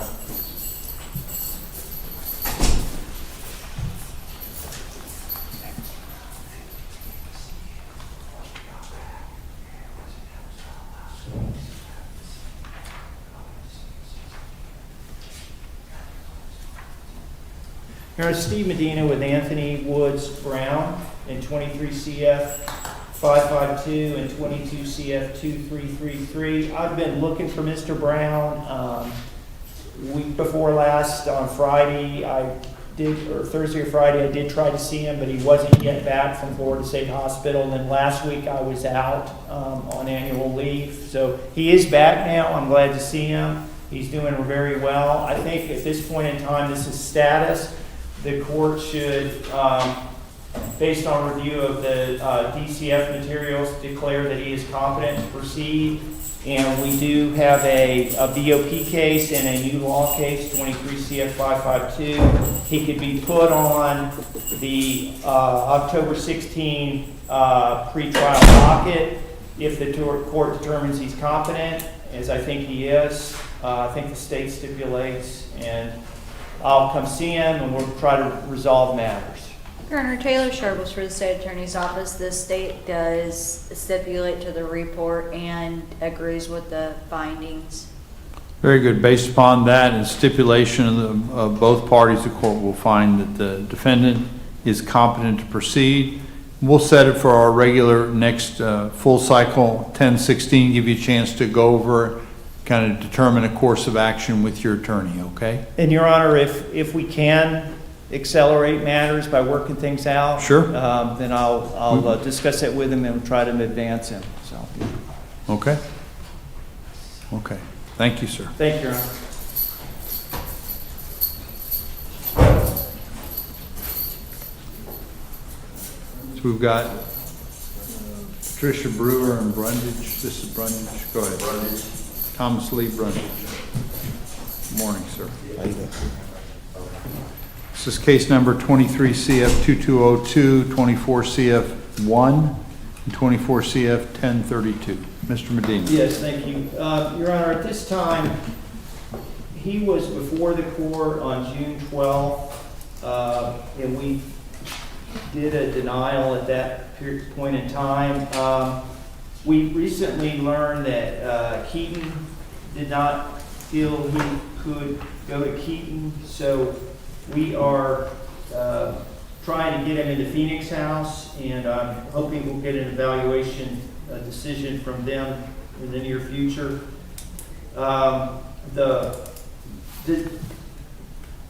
So at this point in time, I think we need to continue without subpoenas, maybe just till September. Yeah, let's find something. Yeah, let's try and see and bring it back in a month and see if we can. We'll continue this till September 17th. Hopefully, we can get some positive feedback on it. Thank you.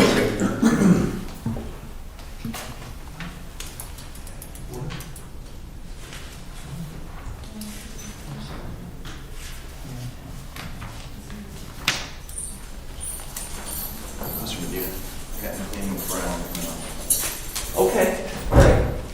Who's coming out? Your Honor, this is Nathaniel Drew Brown with a plea agreement, Your Honor. He was on the docket yesterday and the court allowed him to continue to today. Right, okay. I'm just looking for his paperwork, Your Honor. I know I've got copies somewhere, but I seem to have wandered off. Been a long morning. I got you. Yeah, I understand. Yeah, I know.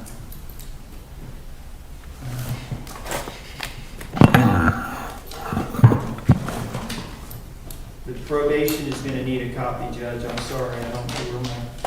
We can relay it to them. I don't need this, you can use this one.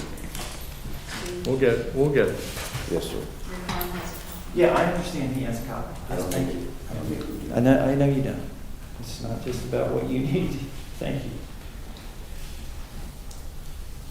I think we already signed it, so you mind re-signing his copy? Thanks.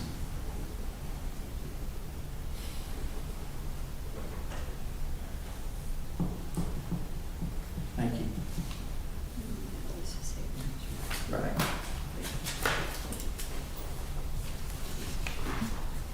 And I know I had written on the copies that I had, waive cost of supervision while he's at Haven House. So if you will just make mental note that we're going to request that.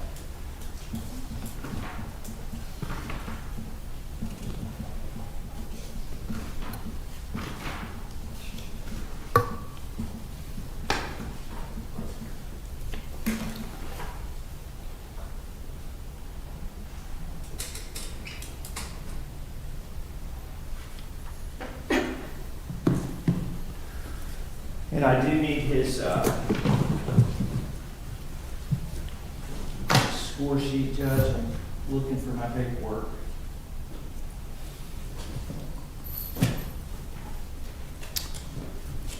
We can always submit that later, Mr. Medina. Sir? We can always submit that later if you can't find it.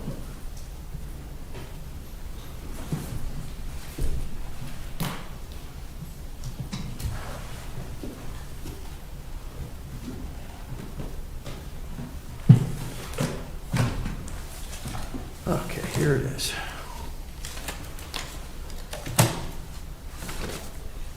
Well, actually, it has to be revised. So that makes that easier. Your Honor, could we just submit that later? Am I Sure. being approached with the Sure. agreement? Because count one of 24 CF 1219 is being knocked down to a misdemeanor. Yes, that's correct. I apologize. You got a picture of it? Yes, Judge, I have a copy. I will state the terms. I apologize, Madam. Go ahead. 24 CF 387 and 24 CF 1219, Nathaniel Drew Brown. He is going to be admitting the felony VOP in 24 CF 387 and in 24 CF 1219, there is going to be a plea of no contest based on the following agreement. Adjudication of guilt in 24 CF 1219 to a lesser included offense, misdemeanor simple battery, and the statutory reference is given. That's on count 1, which was battery upon a Leo, and as charged on counts 2 and 3. He was previously adjudicated guilty in 24 CF 387. It will be reinstate and modify supervision in 24 CF 387 to add a special condition of enter and successfully complete the 12-month residential program at Haven House, bars to bed. And it will be a concurrent 24 months probation on count 2 in 24 CF 1219, which is a third-degree felony, with 11 months, 29 days concurrent probation on counts 1 and 3 of 24 CF 1219, which were misdemeanors. There would be $100 VOP fee, no violent contact with the 2 officers. I think they were Okaloosa County Sheriff's Office representatives, Jeremiah McFarland and Lance Williams. There will be $615 court costs, $250 public defender fees, and we wrote on there waive costs of supervision while at Haven House. That's the agreement, Your Honor.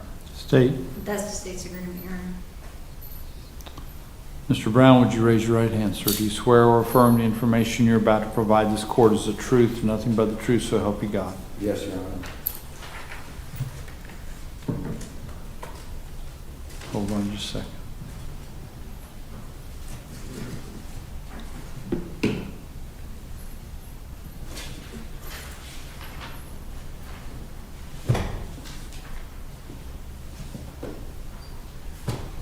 So, Mr. Brown, you heard your attorney state the terms of your plea agreement, and I see those same terms are in the written plea agreement, which you guys got to sign. Mr. Medina. Sorry, Judge. It's all right. Yes, I agree with all that, Your Honor. But if possible, if after I get out of the program, if everything's paid early, if early termination is an option, that'd be great. You have a statutory basis. There's always a statutory basis, a discretionary to do that. I think what I explained to him is in the VOP case, he's already violated, so I don't think early termination is going to be an automatic option. I just got it back. I got 5 months in, and I'm about to do another 12. That's not what's in this agreement. Let's get That's this fine. agreement done. Yeah, let's do it. Okay, let's do it. I'm grateful to go to the Haven House. I've explained to him that he can, once he gets out of Haven House, he can work with probation. If he's established in compliance, then they may agree to early terminate. They may also look at administrative non-reporting probation, but awesome. He's gonna, I'm sure, need to demonstrate he's doing everything right when he gets out. There is a statute that applies at the halfway point on the new probation thing. But how probation wants to interpret it Right. needs to be seen. I understand. So we're just dealing with this here today. Yes. So you do have certain statutory rights. And that's what I was trying to say. Your attorney was being a lot more thorough than I was. Well, so you heard your attorney state the terms of the plea. Again, you've signed this written plea agreement, which contains the same agreement. You understand that by entering this agreement, you're waiving the right to go to a trial, the right to contest all these things. And this will be a final resolution of your case. Do you understand that? Yes, I do. And do you believe that's in your best interest? No, I know now there's certain things I can't fight against. Okay. Just or unjust. But this is my best interest, the Haven House. Yes, Okay. sir. And I just want to make sure you're entering this freely and voluntarily. Yes, I am. And nobody threatened or coerced you to get you to enter into this, did they? No, Haven House is what I wanted. Okay. Very good. I'm grateful for it too. Thank you, Your Honor. Okay. Well, you're at the beginning. Hopefully it can be successful. We want you to be successful. I know it doesn't always seem that way, but we want you to be successful, but I know that. got to start right here. Alright. And that's a lot of people want to have stuff done for them or to them. But I've come to understand that if there's. That's why I asked for this. There's addictions got to start right here. It's already- And even then it's tough. It's already started, Your Honor. It's tough, I know. So, with that, the court will accept your plea agreement, and there'll be an adjudication of guilt in 24 CF 1219, that's the new law charge. There'll be, to a lesser included misdemeanor offense of simple battery on count 1, and as charged in count 2 and 3, that's possession of a controlled substance and possession of paraphernalia. And previously adjudicated guilty in the other count, in the other case, 24 CF 387. Court will reinstate and modify supervision in the old case, 24 CF 387, to add a special condition of probation to enter and successfully complete a 12-month residential program at Haven House Bars to Bed. And that'll be concurrent with 24 months probation as to count 2, which is the felony, in 24 CF 1219, along with 11 months 29 concurrent probation on counts 1 and 3 in 24 CF 1219. Those are misdemeanors.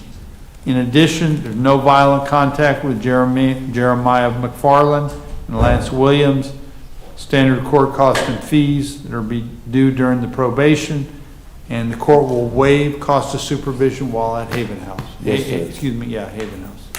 Okay? I got one quick. I need that letter so I could call. Oh, yeah. They got to pick me up, right?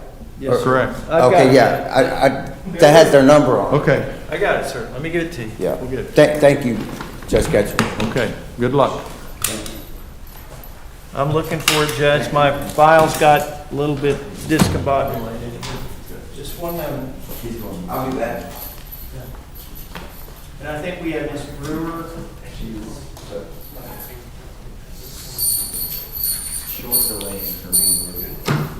We also have, just while we're waiting, we've got 2 out of custodies that don't appear to be here. Daniel Lee Baker. Judge, I don't have any information. I would ask the court to, well, if he shows up this afternoon, I'll ask to. You can deal with it. So what's the state asking for? Court will issue a capias, and last but not least, other than Ms. Brewer, what about Haley Barnard? You can come up to the podium, ma'am. It's the same situation, Your Honor. I'll ask for the court. State. Your Honor, state's Courts requesting- issue a no bond capias. Thank you, Judge. Okay. Your Honor, sorry, I was looking for this gentleman's. Everything has just gotten That's all right. Let's. confused this morning, Judge. I'm sorry. If you'll just, can he sit there for a minute while I look for his paperwork that he needs while we deal with this individual, Your Honor? Your Honor, Steve Medina with Patricia L. Brewer, 23 CF 2789. Your Honor, she was the subject of a court-ordered evaluation, which has been provided to the court. The state's been over it. I do not think there's any dispute between the state and me as her counsel that based on Dr. Zeman's report, she's not competent to proceed at this time. However, what to do with the situation, because she's not capable of entering a plea, I asked the state to consider, in light of her lengthy time that she has had in jail, dismissing the VOP and terminating the supervision, because even though she can't enter a plea, she has effectively received significant jail time as a result of it. I think the state is willing to dismiss the VOP and ask that probation be terminated. That's correct, Your Honor. Based upon the request and between the parties, court will grant the request to dismiss the VOP based on the substantial time she's been incarcerated and terminate probation. Okay. Your probation's done, you're out of jail after you go back, okay? You get your freedom, okay? Good luck. Okay. Yes, ma'am. Good luck, ma'am. Thank you, Your Honor. I've got your paperwork, man, I apologize. No rush. Thank you so much. Thank you. Appreciate it. Take care. Thanks, Mr. Catherine. Good luck, sir. Okay, so we're running a little late.